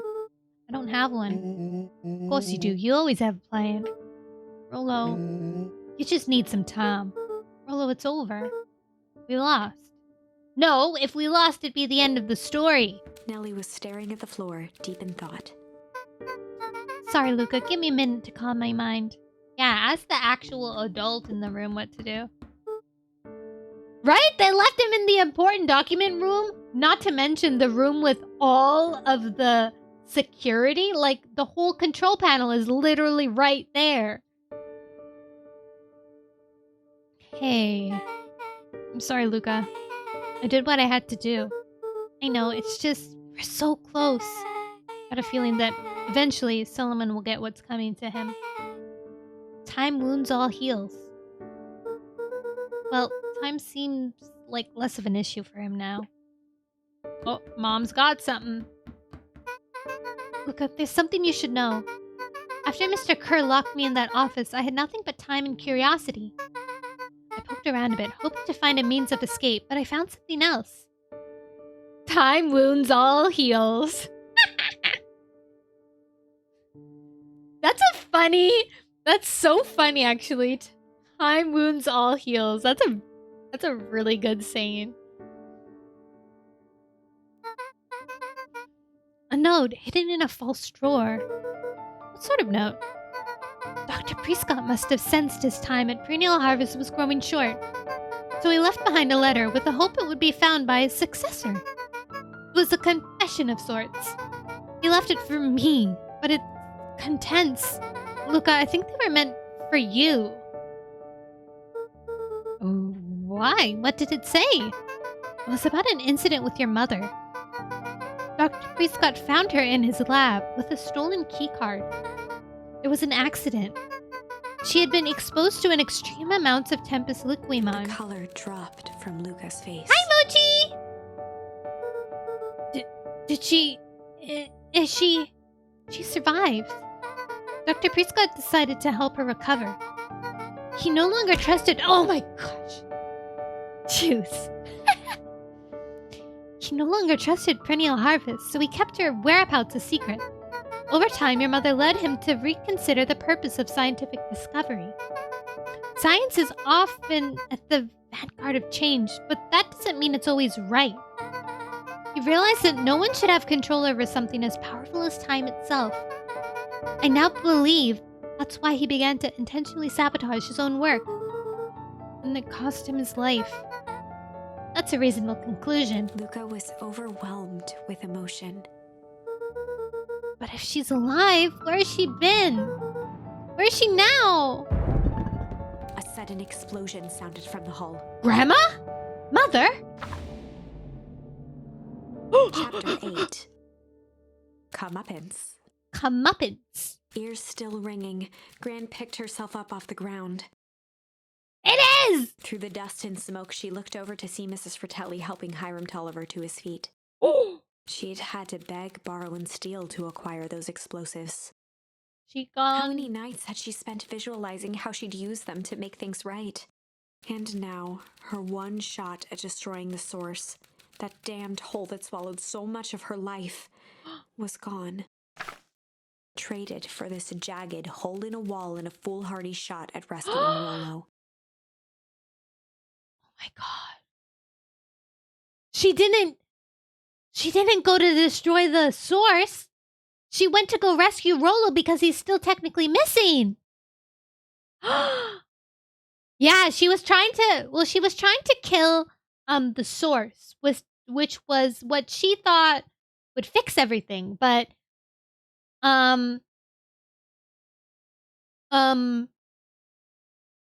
instead what it did was it would freeze everybody. Like, it would freeze the whole area in this giant explosion. But so a lot of our endings were ended like that, so we had to figure out a way to Gran to not destroy the source. But when Rollo is missing, in a timeline where Rollo is missing, she uses it to rescue him instead of blowing up the source. Yo.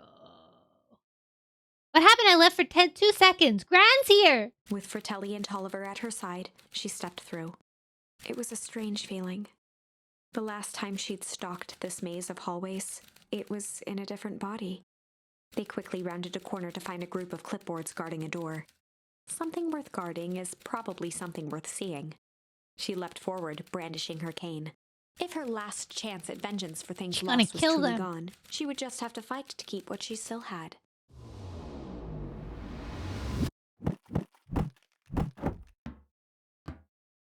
Murder.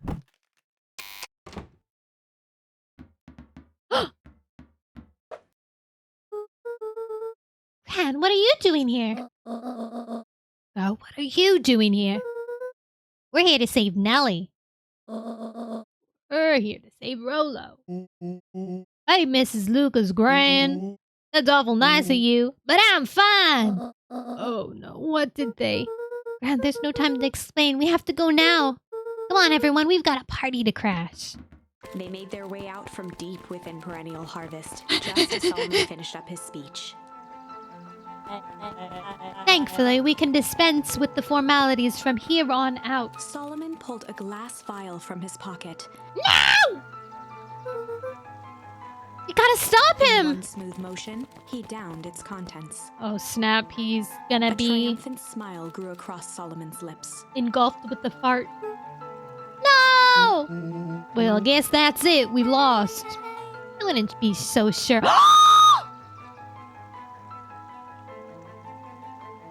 Oh my god! She gave him the wrong vial! With a mischievous look, Beck elbowed Luca. Remember when I had the vial behind my back? I might have tweaked his wonder potion with a little...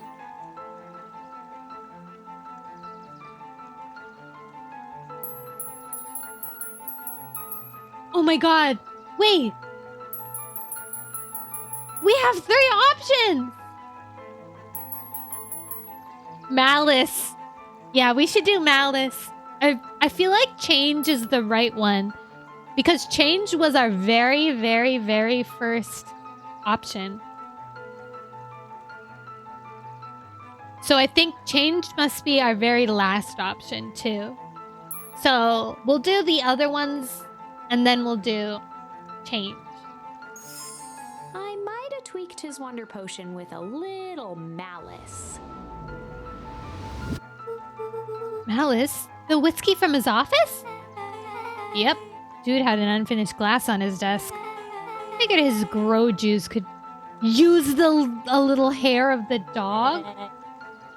You can call me Sharper Valentine. His body and face began to contort and expand as he disappeared into a belching green mist.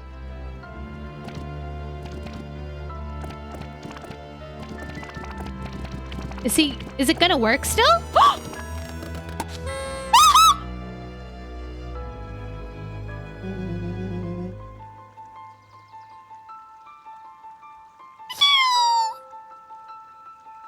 Now that's what I call 80 proof whiskey. Dang, dude. I got an achievement. The crowd gazed in stunned silence at the now empty stage.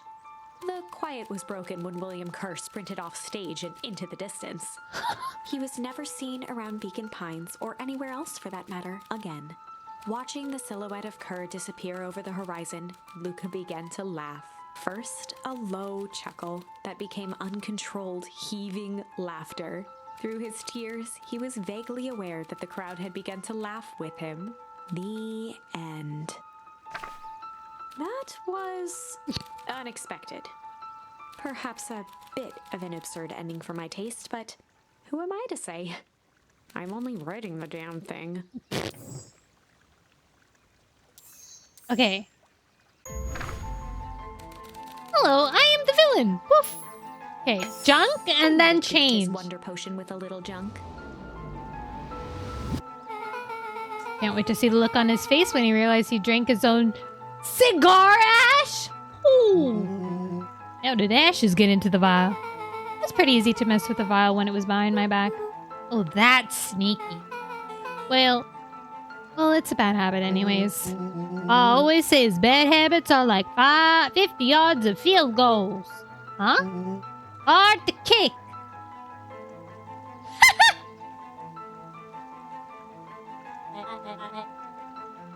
You can all call me. Yeah, you're right! Sharper His Valentine. body and face began to contort and expand. Ultimate as he dad disappeared joke. into a belching green mist.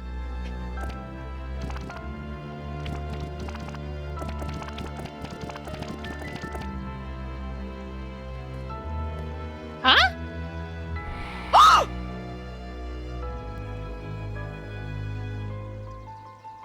My god. Oh, that's one way to kick a bad habit. As the last rest of what was once Sharper Thanos Valentine snapped. wafted into the You air, guys. the crowd began to disperse, still numb from what they had just observed. Dang, that'd be kind of scary. Sharper Valentine was gone for good. His end would be a new beginning for Beacon Pines. A new chance to let go of the things they had lost. Imagine being and in grab that hold of a new audience, seeing future. that, and like, he's like, "It's me, Sharper Valentine," and then he turns into some ash. The end.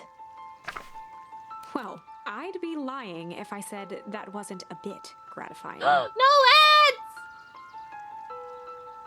If that feels to you like a good note to end on, I won't stand in your way.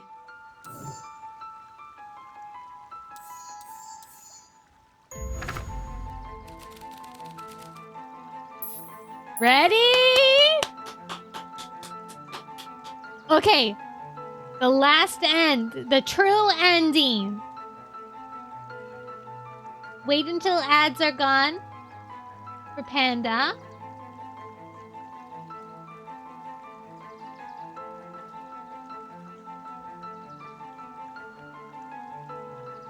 What do you think is gonna happen? Like, what would she have mixed in it that won't kill him? I don't have ads anymore? Yeah, Bucks Water, you're ad free.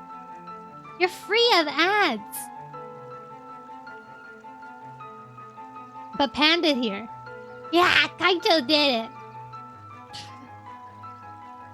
I'm thinking either he's gonna get too old, or when are they gonna put acid in his vial? And or maybe he'll get younger again? Maybe he'll just like distort really weirdly, like Iggy did. That would be creepy, but also satisfying. It's gonna get too young. Yeah, that's the guess? It's gonna turn into a baby? That'd be funny. Nono, I want to ask you, why are you named Nono? Why am I named Nono? Because it's fun to say. Nono. No. Also, people say it a lot too, so they can say no, and then I'd be like, that's me. Okay, ready? Change. Wow. Let's end this. I might have tweaked his wonder potion with a little change. Look, pocket change. Your unlucky penny. Yeah, I plopped it into the vial when no one was looking. Oh, what's that gonna do? No idea. That's the beauty of science. Now we observe. You can call me Sharper Valentine. His body and face began to contort and expand as he disappeared into a belching. Is he gonna turn into a mist. statue?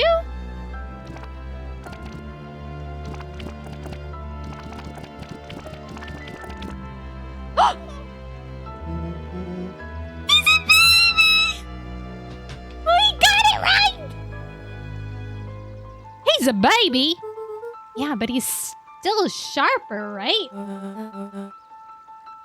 What he was no longer matters. Look at how cute he is! He's so grumpy! This is an innocent child. I apologize for the harm. All the harm my father has caused you. Yo, how weird it would be to hold your father in your arm like a little baby. Eris awkwardly cradled the squirming child. She looked to her brother, her voice shaking with uncertainty. Augustus, what do we... we do what Valentines always do. What must be done. I'll hurry home and prepare a crib for Father, young Sharper. That would be a great help. Thank you. She looked back down at the infant with equal parts kindness and terror in her eyes. With a shake of her head, Eris addressed the crowd with a stern scowl. Okay, everyone, the show is over. You may leave. Now. Okay. Epilogue. Epilogue! Beacon Pines' coldest summer on record came and went without much fanfare. Folks shared what they had, and none were left wanting.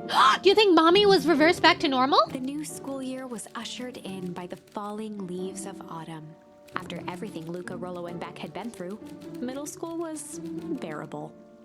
Middle The chill school! of winter didn't seem to bother people much. They kindled a hope for a better future in their hearts. When spring arrived, farmers planted their crops with a sense of joy and optimism.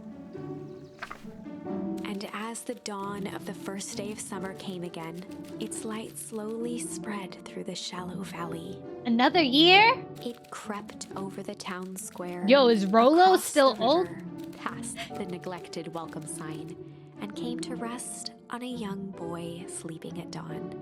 Imagine if Rollo, like, went to middle school as an adult. His mind at peace, knowing he is here for a reason. Oh my god, the music.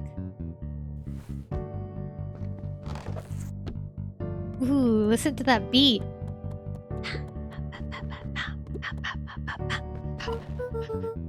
Hello, are you up yet? Roger that. It's a beautiful day at Mission Control. You gonna swing by? Be there in a minute.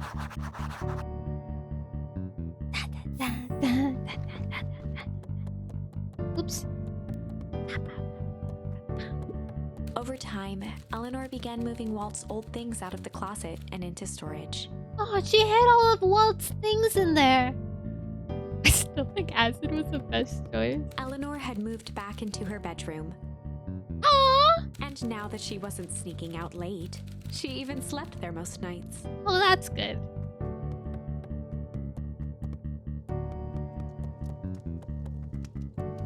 Oh, she's not. She's still an old lady. That means Rollo must still be an old man. Mom, I'm ready to go now. You go without me, I'll meet you there. I've got a batch of jam to finish jarring. It's funny. I only started making jam as a way to send a message without anyone noticing. But now I enjoy it.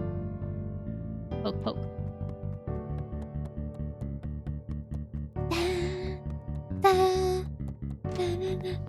I don't think there's anything here, but I'm just gonna cover my bases. He's lucky he's a baby because I don't think I can say put acid in.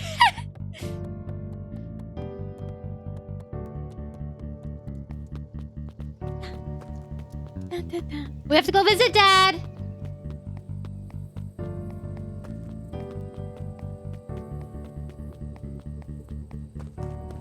Oh, we can't.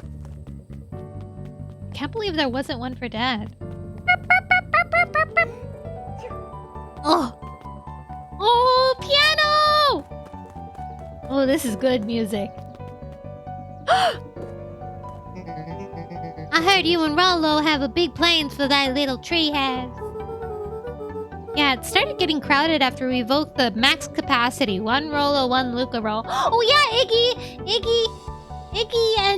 and whatever the other one name is I keep on forgetting. Tish. Tish can come in now. So we decided to expand. But at least we've got some help with that. How's the internship at Nelly and Iona's shop going? It's been great. I'm hoping it helps me get into the School of Architecture up at the state. Also, Nelly said she'd write a letter of recommendation, which would be huge. I just can't help but worry about leaving Rollo. He's grown up so fast, but he's still my little brother. Yeah, he had a heck of a growth spurt. Dang, they didn't figure out how to reverse it. I don't just mean grown, literally. This morning he was up and finished his chores before I even eat breakfast. Well, some of that might be his excitement about treehouse renovations. Don't tell him this, because it'll go to his head, but I'm really proud of the little punk. I'm sure he feels the same way, but he's too dang proud to tell you. I know.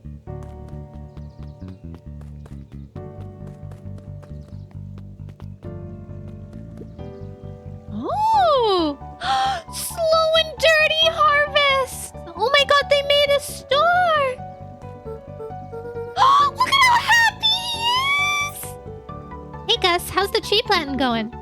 Couldn't be better. I'm so grateful to Yona and Ellie for letting me help. Just wasn't built to be a mayor. Too much bureaucracy. Gus, we finished cleaning up the sidewalks. What's When next? perennial harvest collapsed, most of the clipboards skipped town. But some stuck around and dedicated themselves to making things right. Aww. Anyone with a knack for art can help paint the new offices. You can count on us. Well, it looks like you really found your calling. Never really felt comfortable telling people what to do. Now, this right here, this is something I can be proud of. I'm so proud of him. Oh, he's still sleeping. What's the napping this, or how's the napping this morning? Most underrated part of a good nap is the view. The view's getting greener every day. Nice. Aww. I see you decided on a name. Yep, we had to clear the old stuff before putting on the final touch.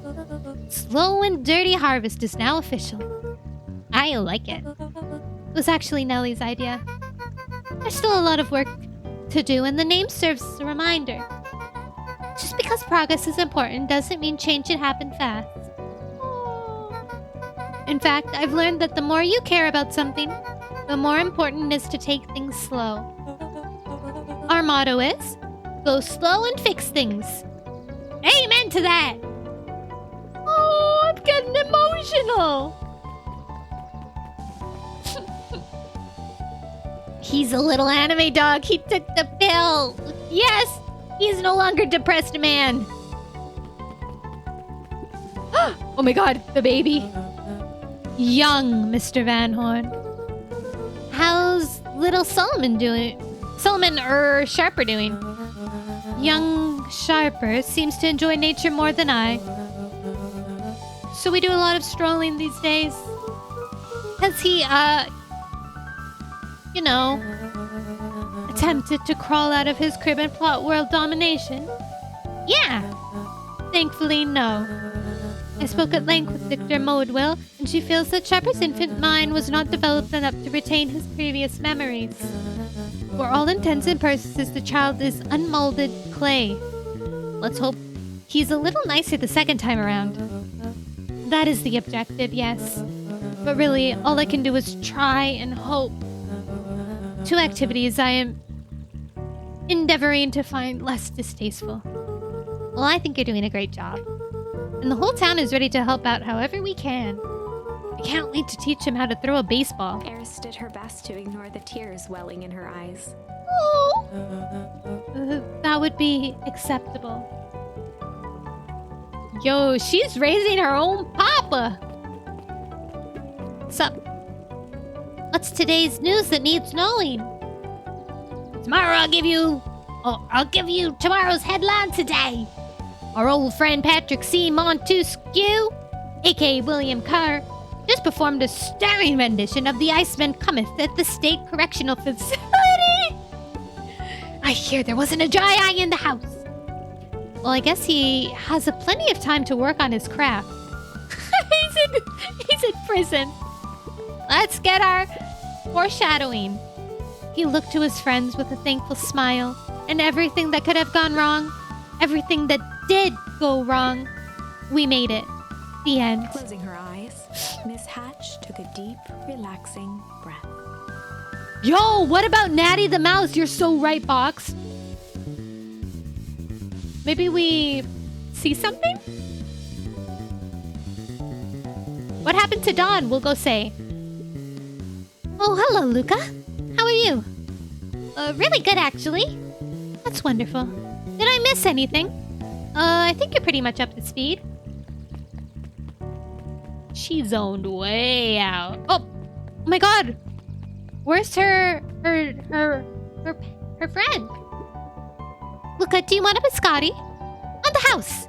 I don't really have the time. Zarel, you gotta come see this. I finally did it. I pulled the perfect espresso. Aw, Lumi. If I didn't know better, I would think you're proud of something. As if I, no. It's too late. You're now officially a person that cares. Cute!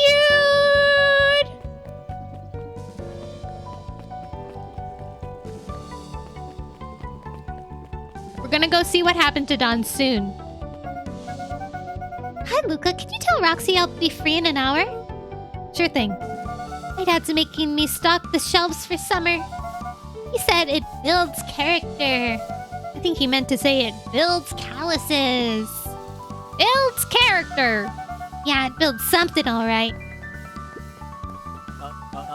Luca, can I interest you in a delicious apple? He playfully waggled an apple. Oh wait, no, he has high nasally voice.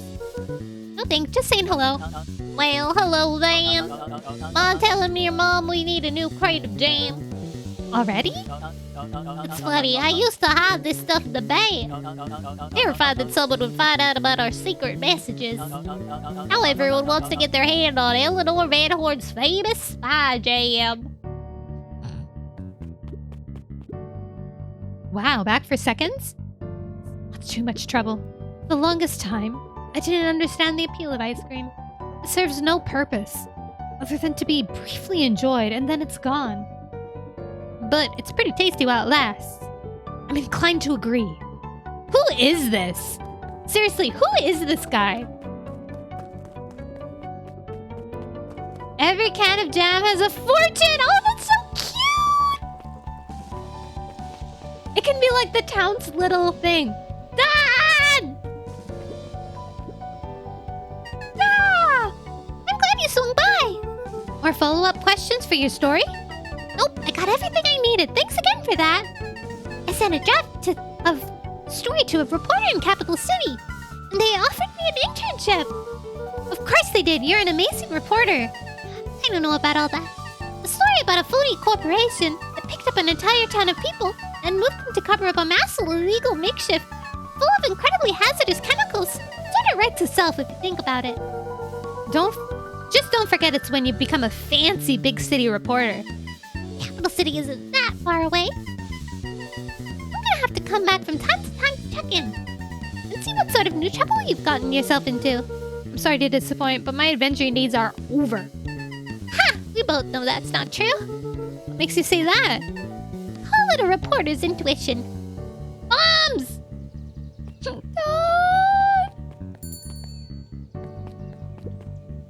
Yo, what's that Mrs. suitcase? Fratelli glowed with a carefree smile.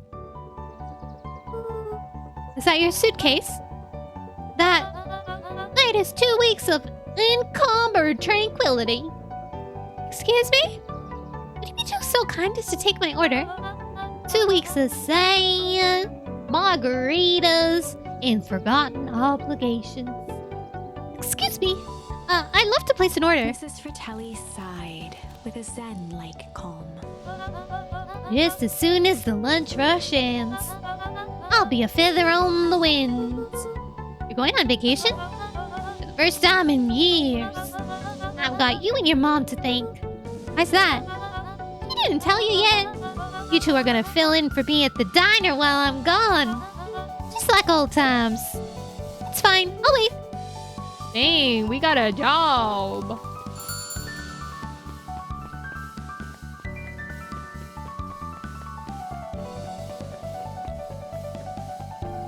Go. Where's Geoff? Oh my god, look at all the babies! Oh my god, all the kids! This is a kid hideout now. Secret base of children. Luca peeked over Piper's shoulder, laid stealthily inside a large volume of mathematics. Was the first issue of Hank Atomic. Aww! Piper, are you reading Hank Atomic? Do you mind not telling anyone? I've kinda got a reputation to uphold. Oh, it's nothing to be ashamed of. Just about every kid in town reads Hank Atomic. Honestly, I'm excited for you. Wait, what? I'd give to start over fresh. To experience it again for the first time. I guess that's the downside of finishing something nice. At least now I can enjoy it again through you. Guys, that's what streaming is. That's what I want my streaming to be for people. You can enjoy an old game again through me. promise to tell me about it as you go? Sure thing. That made me emotional. Spy Kids! Can't believe it's over. Yeah, town's really starting to turn a new leaf. Town? I was talking about Hank Atomic. Just finished that last issue. How was it? It's great as always. Hank finally returned to Earth. Spoilers! But I just feel weird now. Weird can be cool. It just means you're ready for something new. Any suggestions? You could ask Mrs. Hatch about what she's always reading. She seems to really enjoy it. Huh. Maybe I'll do that. Wholesome. Over the school year, Kato and Bert had become close friends. Aww. But did you know that when they covered up the source, they found new species of fungus? Yep, and they're studying in the new labs. Did you know that Beaconpines is now the smallest town in the county? Yep, close to population before Preanal Harvest moved in. Typically went on like this for quite some time. Oh my god, they're just little nerds talking. So cute. Hey, Mr. Nuncreed. I'm gonna go see my dad in a bit. What? Did you want to come with? Even after everything I did, you'd still... Mr. Nuncreed shook his head. Oh, it's probably the whole thing is probably gonna end on the same scene. You really are your father's son, aren't you? I don't think I'm ready for that yet. Well, you're always invited. I bet he'd love to hear from you. I'll visit Waddle in my own time. You run along now. Children! Oops. Geoff's wild ride? With perennial harvest gone, the transportation tubes were left unused. Come on. No one's too big, no one's too small. For Geoff's wild ride. Well, maybe not completely unused. Just one piece of candy. For the ride of your life. Who's next? Me. Cute. Nerd. Guess what? Yesterday I saw a Dinostychus. That's good? It's great! I haven't spotted one of those in years. At this rate, Beaconpines is going to become the bug capital of the county. Aw, yeah. Are the bees back? No. Luca peeked up at the Oh! beehive. It appeared to be deserted. Oh. That's strange. It's still giving me the early game.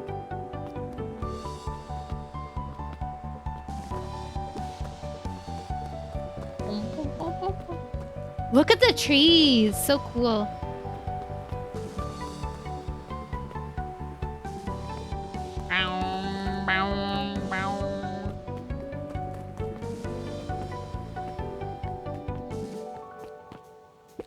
The Valentine Mansion loomed over every other building in town, both figuratively and literally. That also hasn't changed?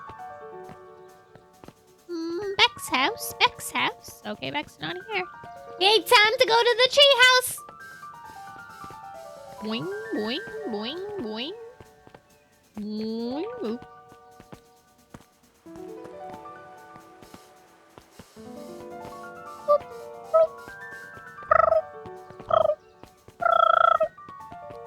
Treehouse time.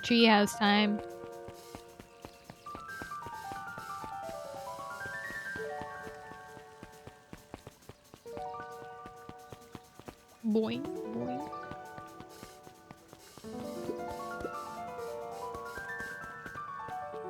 Mr. Guy. Luca, get this. I managed to reel an actual fish this morning. Seriously? Yeah. An honest to goodness, flip-flopping, swim-swamming fish. I don't think I've ever caught an actual fish here. Been at least 7 years since I caught one. I'd say it's a good omen. What do you do with the fish? Oh, I released it back into the pond. I'm hoping to catch it again tomorrow. That poor fish. Mission control. A little higher. Yep. A little lower. Yep. A little higher. Yep. I'm telling you, the angle isn't the issue. We need more power to the radio. Luca, there you are. Would you tell him it's not the angle? Hey, I'm not charged of his antenna redesign. Fine. Iggy, just don't do anything drastic until we get back. Who, me? Tish, you're in charge while I'm gone. Yep. They'll be fine, right? It'll be fun. If you really want Mission Control to turn into something bigger and better, we have to loosen our grip a bit. You're right. Lead the way. I have to go all the way to Beck's house! Oh my god. They were gonna make me go through town anyways.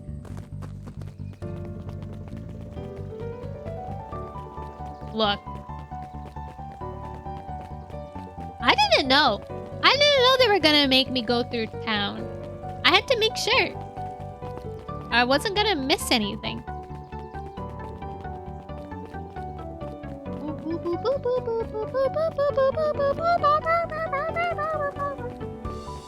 There she is.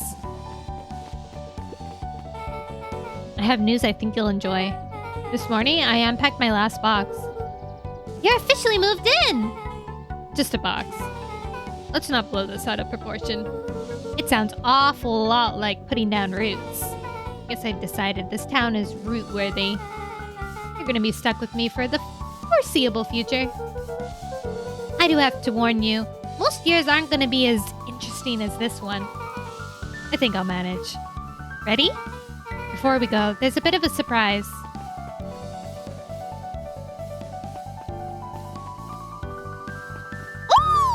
Oh! I'm gonna plant a new tree? My mom's prepared this tree especially for you. They didn't have to do that. It wasn't just them. Just about the whole town pitched in. We all owe you. It should do okay in the cold of old Beacon Pines. Oh my god, we get to see Natty maybe? And thrive as things warm up. That's perfect. When you're ready, take Geoff's wild ride to old Beacon Pines. I'm so emotional.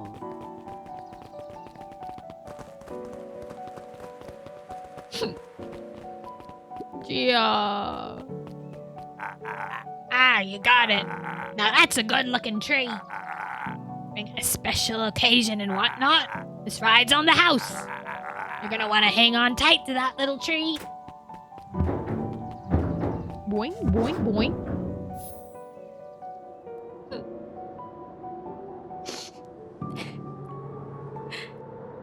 I think this is it. Oh my god. The narrator started crying and sniffling, and I was like, who the heck is that? Hydrate! Okay. The end I've been waiting for. Honestly, I'd begun to lose hope of ever finding it. But then you came along. I don't know exactly how to thank you. It's hard to explain how much this means to me. It's funny, now that our time together is finally ending, I'm at a loss for words. Aw, that would be really cute, Panda. Let's just watch the end together. Done. Good little tree. The best little tree. Oh my god! Fuck water!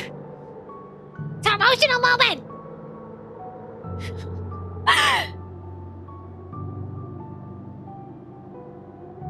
Thank you, children. This means a lot. Yeah, thanks for everything. Shucks, I only did what any super awesome best buddy would have done. We should probably give you some time alone now. You good? Yeah, I am. It's been a wild year. How are you feeling? Everyone keeps asking me that. I'm fine, really. Pa always says the only thing fitter than a fiddle is a cello. I feel like a dang cello. Well, if you ever stop feeling like a cello, I'm here for you.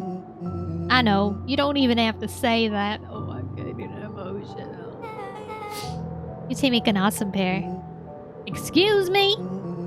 We're a trio now. Yep. Thanks. There's just one thing missing now that you're part of our group. Missing? Let me tell you a little story about a man named Hank Atomic. Oh, God. It won't be long. We'll be waiting for you back at the phone booth. I found the perfect way to start our summer.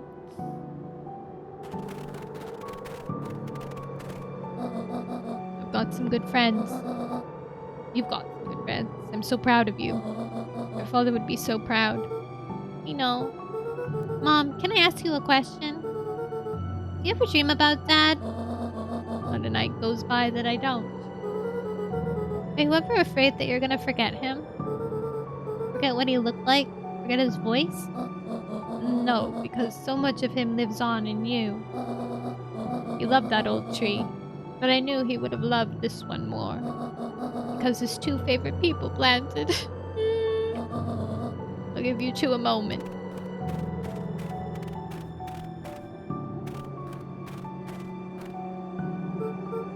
Hey, Dad. Dr. Mildwell says that over the next few years, this place should warm up, so you won't have to be so cold for much longer. I think I finally understand why you left that night. There were things you believed in. Big things. Those beliefs were the things that made you, you.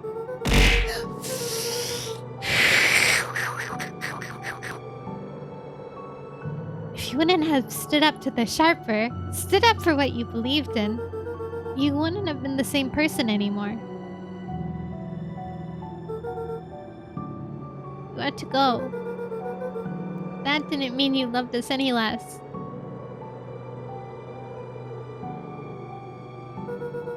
I may not visit you as much as I used to. I know you understand.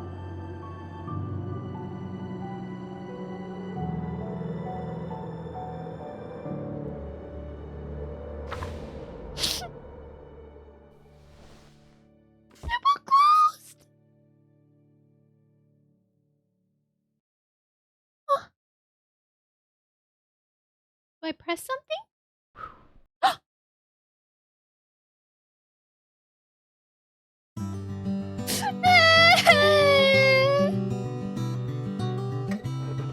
We finished it!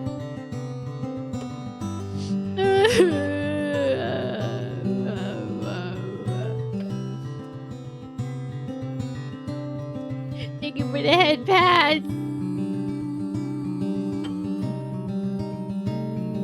Music's so good. Box, how could you beat me up in such a emotional moment? I was vulnerable. Clap, clap, clap. So true. What happened to the source? I think they did something.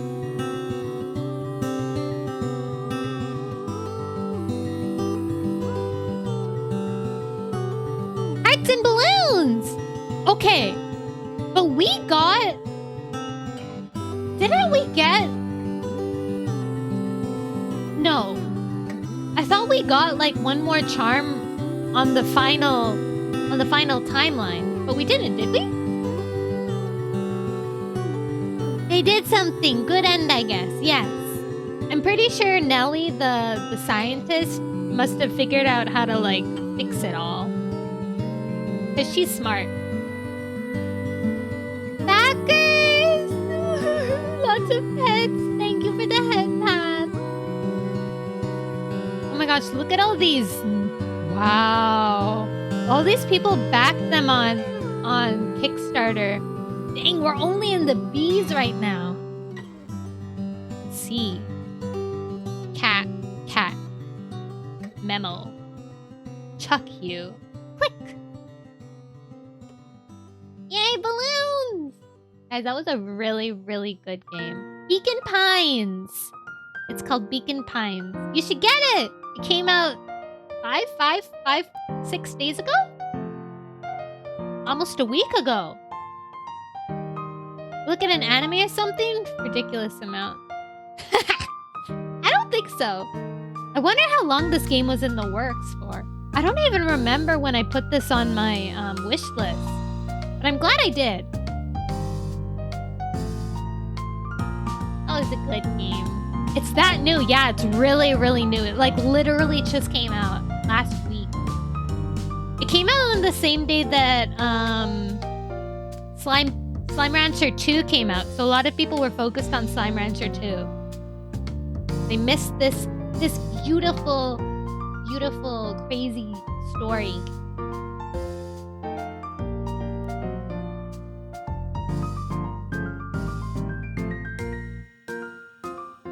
This gem deserves better. Yes! I hope it blows up. I hope people discover it and it gets all the fun recognition it deserves. Slime Rancher 2 is amazing! Yes, Slime Rancher 2 does still deserve a lot of appreciation. This one does too. The pixel avatars react to the screen sometimes? Do they?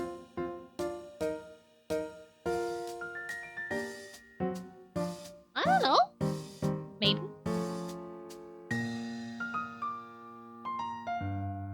Saw one float up. Oh! Oh, I added these ones? Kaito! Kaito, thank you for the gifted subs! 10 years later!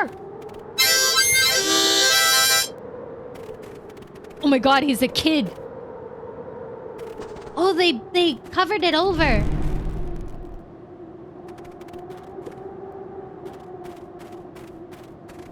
I found...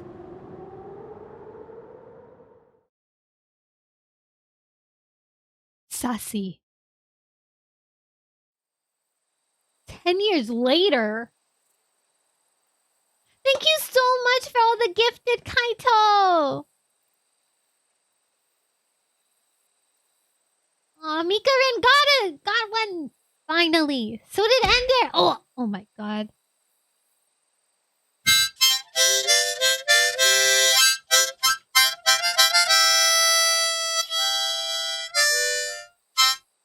Hinting to a sequel. I wonder who it would follow then. Sussy. Okay, let's look. Wait. What does... Oh. What does C even do? Okay, C can't do anything. B can't do anything. Oh, we do have the full tree. Okay. Hi, Ender! Ender, you were gifted a sub!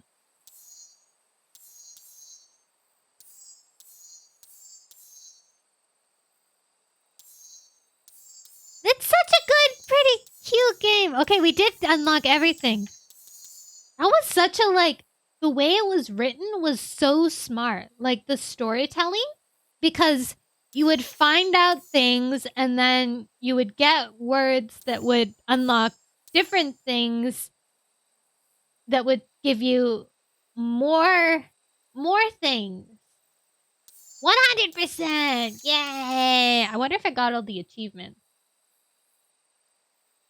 8 out of 10 achievements? Wait, what are the last two? Oh. Find a way to kick a melon. Catch all the fish.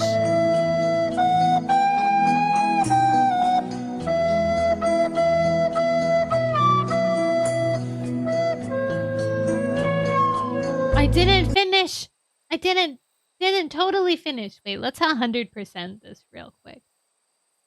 Find a way to kick the melon. When would we be able to kick the melon? Because we could punch the melon.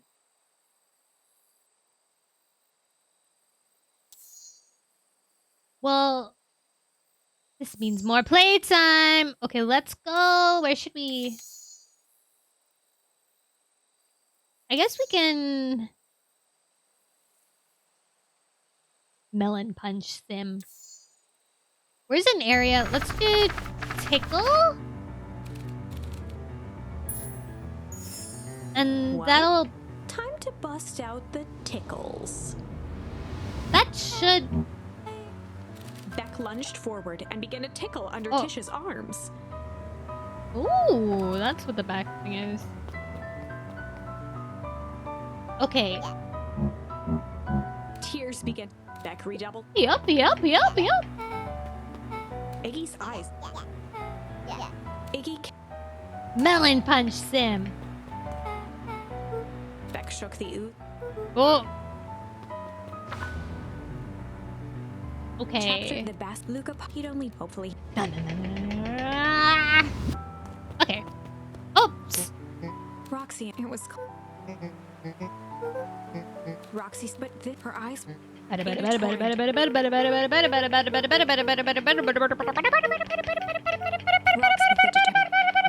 Roxy.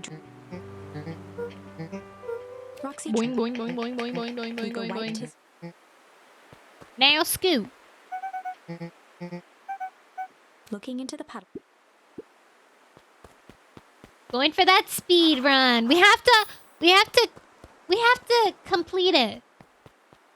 Okay, let's go to the... Oh. Oh, God. Luca motion.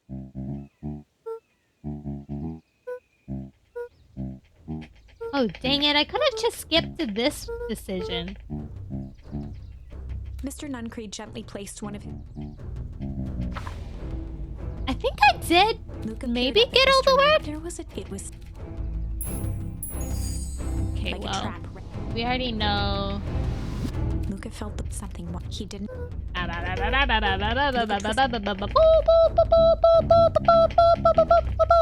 Okay. Tell us a little clap, clap, clap, singing-ness, chigga, chigga, chigga, chigga-ness. There are those children over there. Okay. No touching.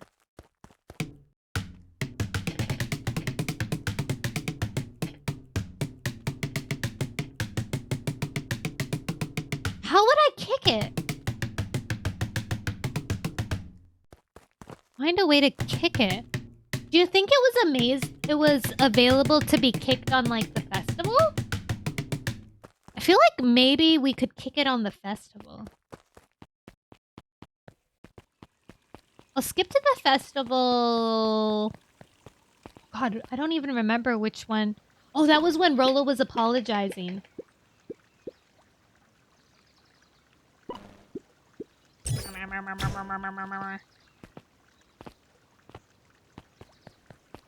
I know how to get the fishing one, though.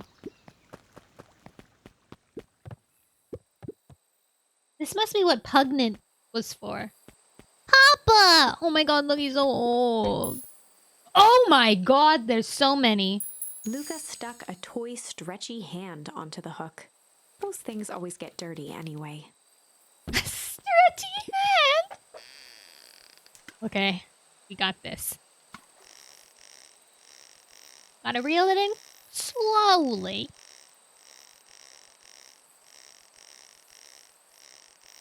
Ah! Oh my god!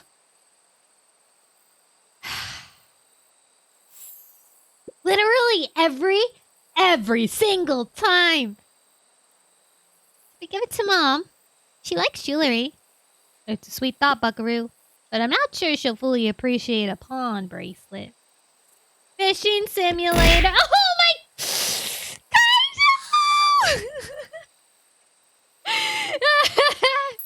Luca wrapped I'm some double tape around the spooked. hook.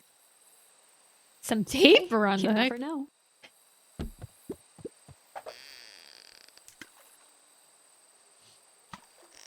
Okay, I won't get scared this time. I won't get scared Run. this time.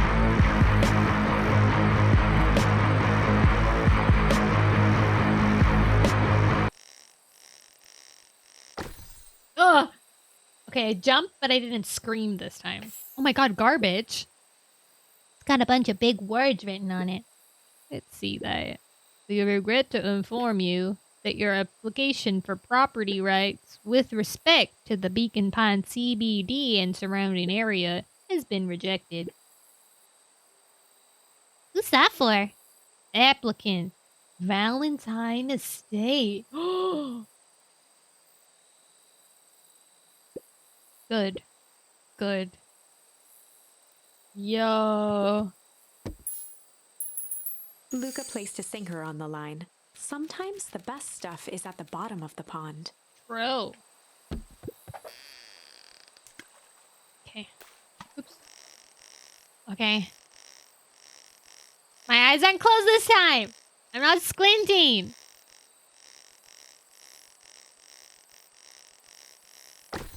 Ha! I didn't! I didn't jump at all! Ooh! Malice 80 proof whiskey. That's what Solomon likes to drink. A hard liquor for a hard man. Just leave that be. Takes a real piece of work to leave something like that lying around. This is so funny after we know everything. Some fish have refined taste. Refined taste. Oh, look at how tiny I am. My little antlers are just little babies. Oh, stubs.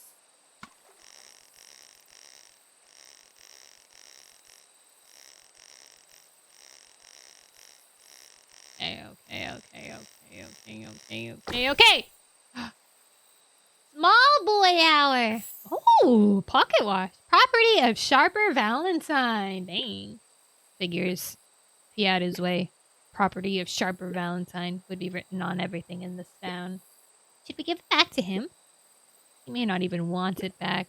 Man's got contentious relationship with time. Foreshadowing.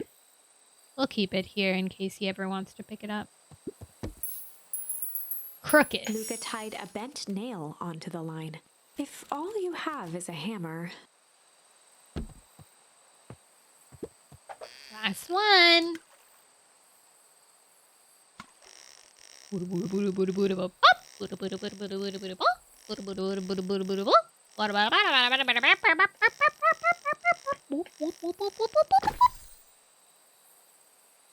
Picture? It's a photo of you and Uncle Joseph. Let me see that. Look at us, those two young fools. How did it end up at the bottom of the pond? You can say. Some things are just hard to explain. I miss Uncle Joseph. How come he doesn't come fishing with us anymore? He is busy with his new job at Valentine's. What's a new job got to do with him fishing with us? It's complicated. Like I said, some things are hard to explain. Aww.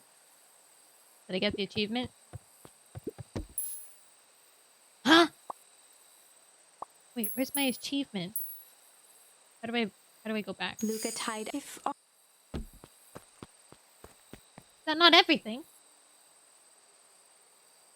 Catch all the fish. Am I missing one?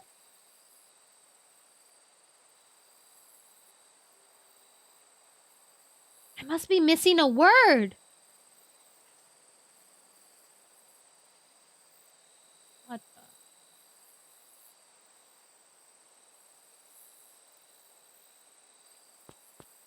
It must be like that very first one. How odd. Yeah.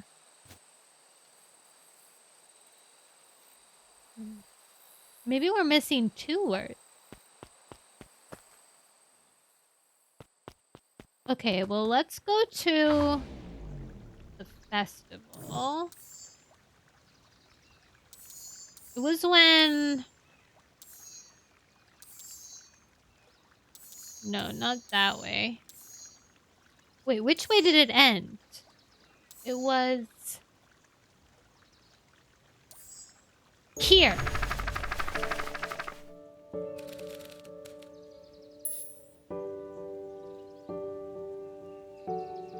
Rumble. Luca began to... This one was the really sad route. Luca surveyed at that. We're speed running. We're speed running. I have the double glasses. Yo, double glasses.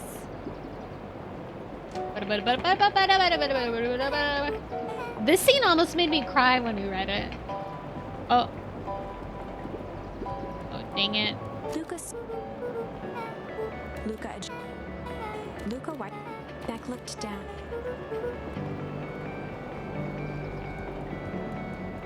Welcome to the club, Juice. You guys are loaded. He flipped open.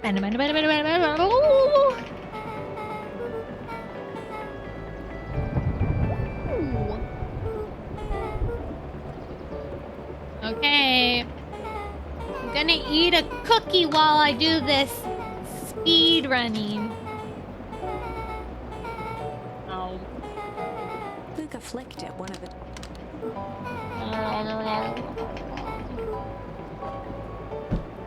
Bam. Beck took a moment. Luca took a deep.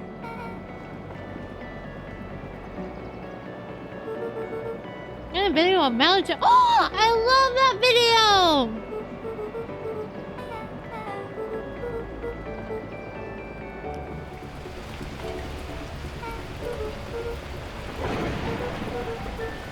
Luca let out a feral scream.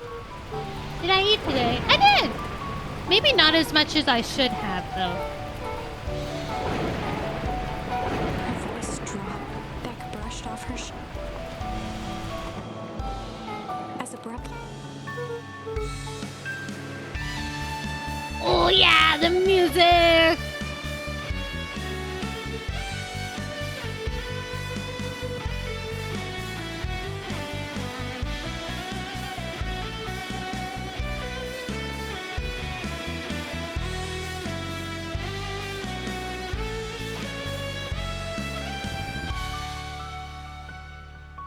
Ooh, that was good. That was good. I wish I got the OST too. Yeah. Head pats. Sorry, I'm looking up.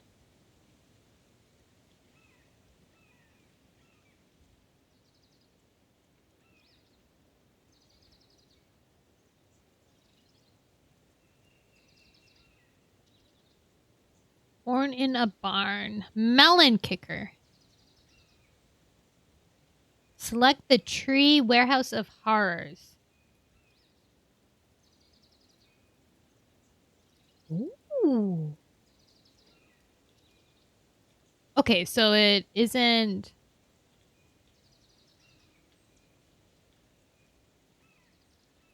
Okay.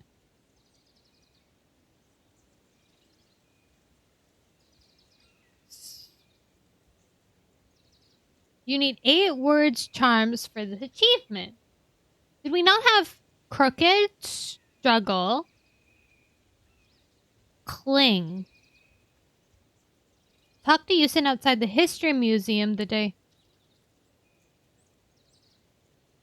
Struggle during rendezvous with Roxy.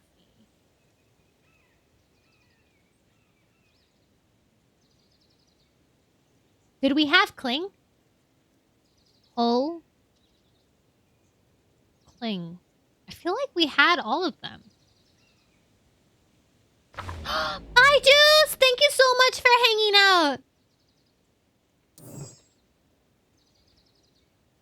The first one is... Which one was it? Warehouse of Horror. Struggle.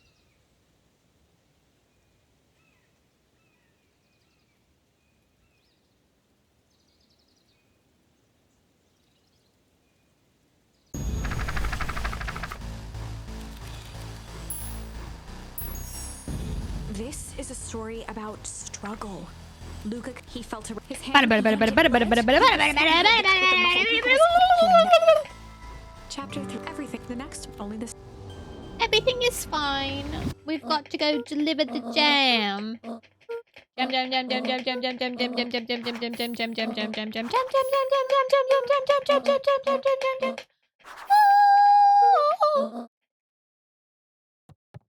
Oh yeah.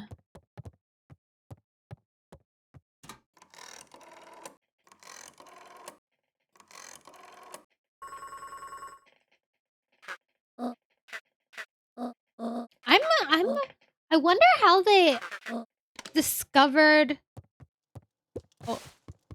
like Rella! Oh my god, he's still a little kid.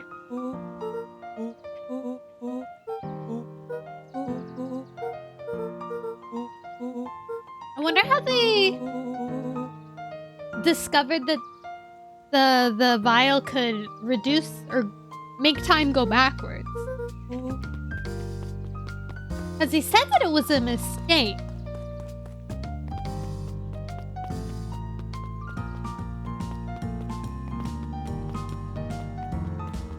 Still wondering where the bacon is. Oh. Town square? Oh, it's because I have something in my hand. Yes! Got the achievement. Are there no piggies? Yes, there's a piggy. Wanna see the pig? He's here napping. I'm gonna nap here.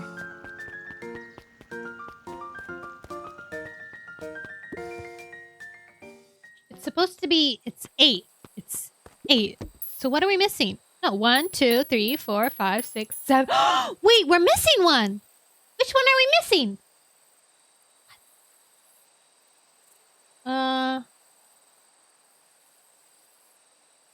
Pull. Pull! We're missing pull. First time in the treehouse. Go outside to the antenna. No, we have cling already. We have cling already. Okay. Luca tied a bent nail onto the line. So first, probably here. We were just gonna go ponder for the day. This nailed it. Medium pondering.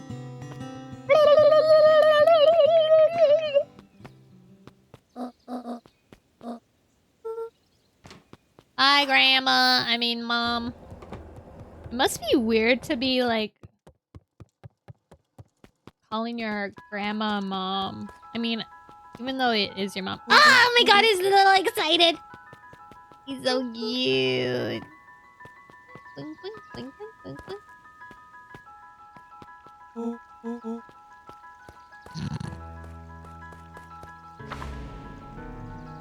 Chap, welcome. For men, it wasn't. Welcome to Beaconpines.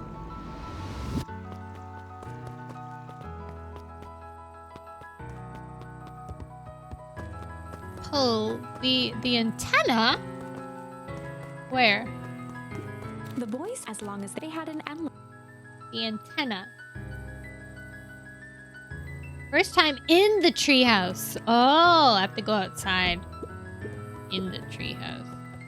Oh! Up at the satellite dish. Rollo nearly killed himself putting that up into the tree. Oh! While it didn't turn the radio into an interstellar communicator, as he'd hoped, it did at least boost the signal enough to overhear truckers one town over. Truckers. Wait, no. Back. I can just go back out. Sorry, Rollo. I love you, Rollo. My pondering sounds like an alarm. I don't have it unlocked yet. Do I have to talk to him?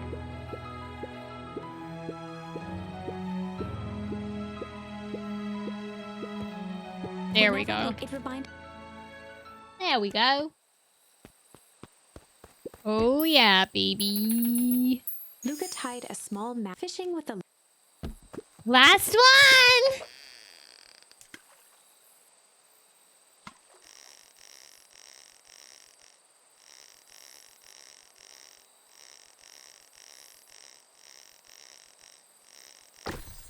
Key! Oh my god, how fitting. Where do you think the lock is for this key? Now why would we want to find that? Because then we would know the secret. Yeah, that's no fun. Second we know what it unlocks, it becomes a boring old key. Right now, this key could unlock anything. Cool. We did it! All the achievements! Yeah, baby. Da-na-na-na. Da-na-na-na. Da-da-da-da. Aw, what a good game! We did it! And now I'm gonna write a nice review for it. Guys, it's always important to write reviews. One of the best advice, or at least advice that I really felt was good advice. It was this hairdresser I went to, and then she said to me, if you found this place because you read a good review and you were satisfied with the place, then write another review. Because your review, like your review or someone else's review helped you find the place. So it's nice for you to write a review to help them find the place. What was the last item? A key! A key, a key, a key. So, I mean, a review didn't help me decide, but maybe a review will help someone else decide. So that's good. I'm so happy! That was a really good game. That was a really, really good game. Key 4, we don't know. Lucas said, is this a key for, like, we have to find out what this key opens. And then his dad was like, why? And then he was like, because we'll find the secrets. And then his dad was like, well, if we find out what it unlocks, then it's just a boring old key. But right now, it could unlock anything. And he was like, cool. And that was the key. No, it's very fun to say. It is. No. It's easy to write. One of the things when I did come up with the name, I thought it would be funny if, like, that's why I have a no emote. Like, if I start saying no, then everyone could, like, spam the no emote. But I don't really say no. But it is, there is that potential there. Okay, guys. I guess with that we've completed it. No. I have a tiny nose. Look. I have a nose. You see it? My little nose. Like my square box that I am trapped in. Apple. Okay, guys. That was a good stream. That was a good game. If anybody asks how Beacon Pines was, make sure to tell them it was an amazing little game. Lots of fun. It took us... How many hours did it take us? I think it took us 10 hours to do, but then again, I was voice acting everything. I hope you guys enjoyed my voice acting. It was really fun to do. I discovered that I had a trouble trying to differentiate between a country accent and an English accent when they were like right next to each other. But it's good. It's good to practice. Made this game really fun. Good. I'm glad. Maybe I'll find another visual novel type game like this that I can voice act. That'd be fun, I think. That's one of the things that I want to get really good at. Maybe not voice acting per se, but like to be able to do different voices. Okay, I guess that is voice acting. But like you can feel more alive for me. Good. Qualms with the game. Aw. Wop, wop, wop, wop, wop, wop, wop, wop, wop, wop, wop, wop. I want to be able to make like really weird noises. Like animal noises, and then also a bunch of different accents. Nono knows is bad. Your voice felt very appropriate since most were children. Yeah, good. My voice is very, very childlike. I feel like if I was on a phone, like, you know, like if you call into a radio station and they're like for a contest, they're like, how old are you? Because you have to be like 18 plus, right? If I called in, I feel like they would be like, are you a child? Like, how old are you? It's only if I do high-pitched voices. But then again, that's kind of how I talk anyways. Okay, guys. Let us redirect you to somebody else. Who shall we redirect you to? I think we can continue Rain World again tomorrow. Maybe we'll be able to finish that soon. Oh, Ender's drawing art. Scratch and Melody. Whoa. Starborn is still streaming. Do you remember yesterday? If you were here yesterday when we raided Starborn, he's still streaming that same stream. Nono, I know a super cute streamer we can raid. Her name is Nono. Mikarin. I can't raid myself. Who shall we stream?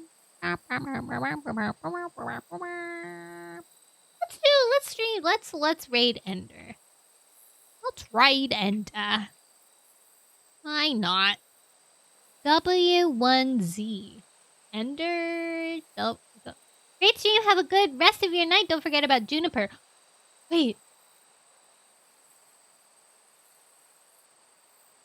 We never found out who the heck Nat the mouse was. Did you dad joke today? I did not dad joke today.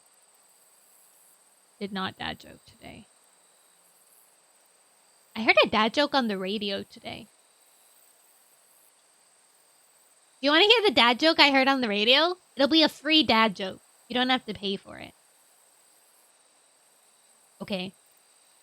The dad joke was... The police... And that is like Watcher from Marvel. The police apprehended a woman that had batteries in her socks. But don't worry. She wasn't charged. Get it? Because they're batteries? And she was charged? But it's charged because she was apprehended? That was a good one. Oh my word. I think that was a really good one. Okay, guys, I'll see you next time. With that, the end. Make sure you guys get up, have a nice stretch, have some food, a little snack, hydrate yourself, drink some water or some orange juice because I love orange juice. And if it's night for you, good night. And if it's the daytime for you, have a good rest of the day.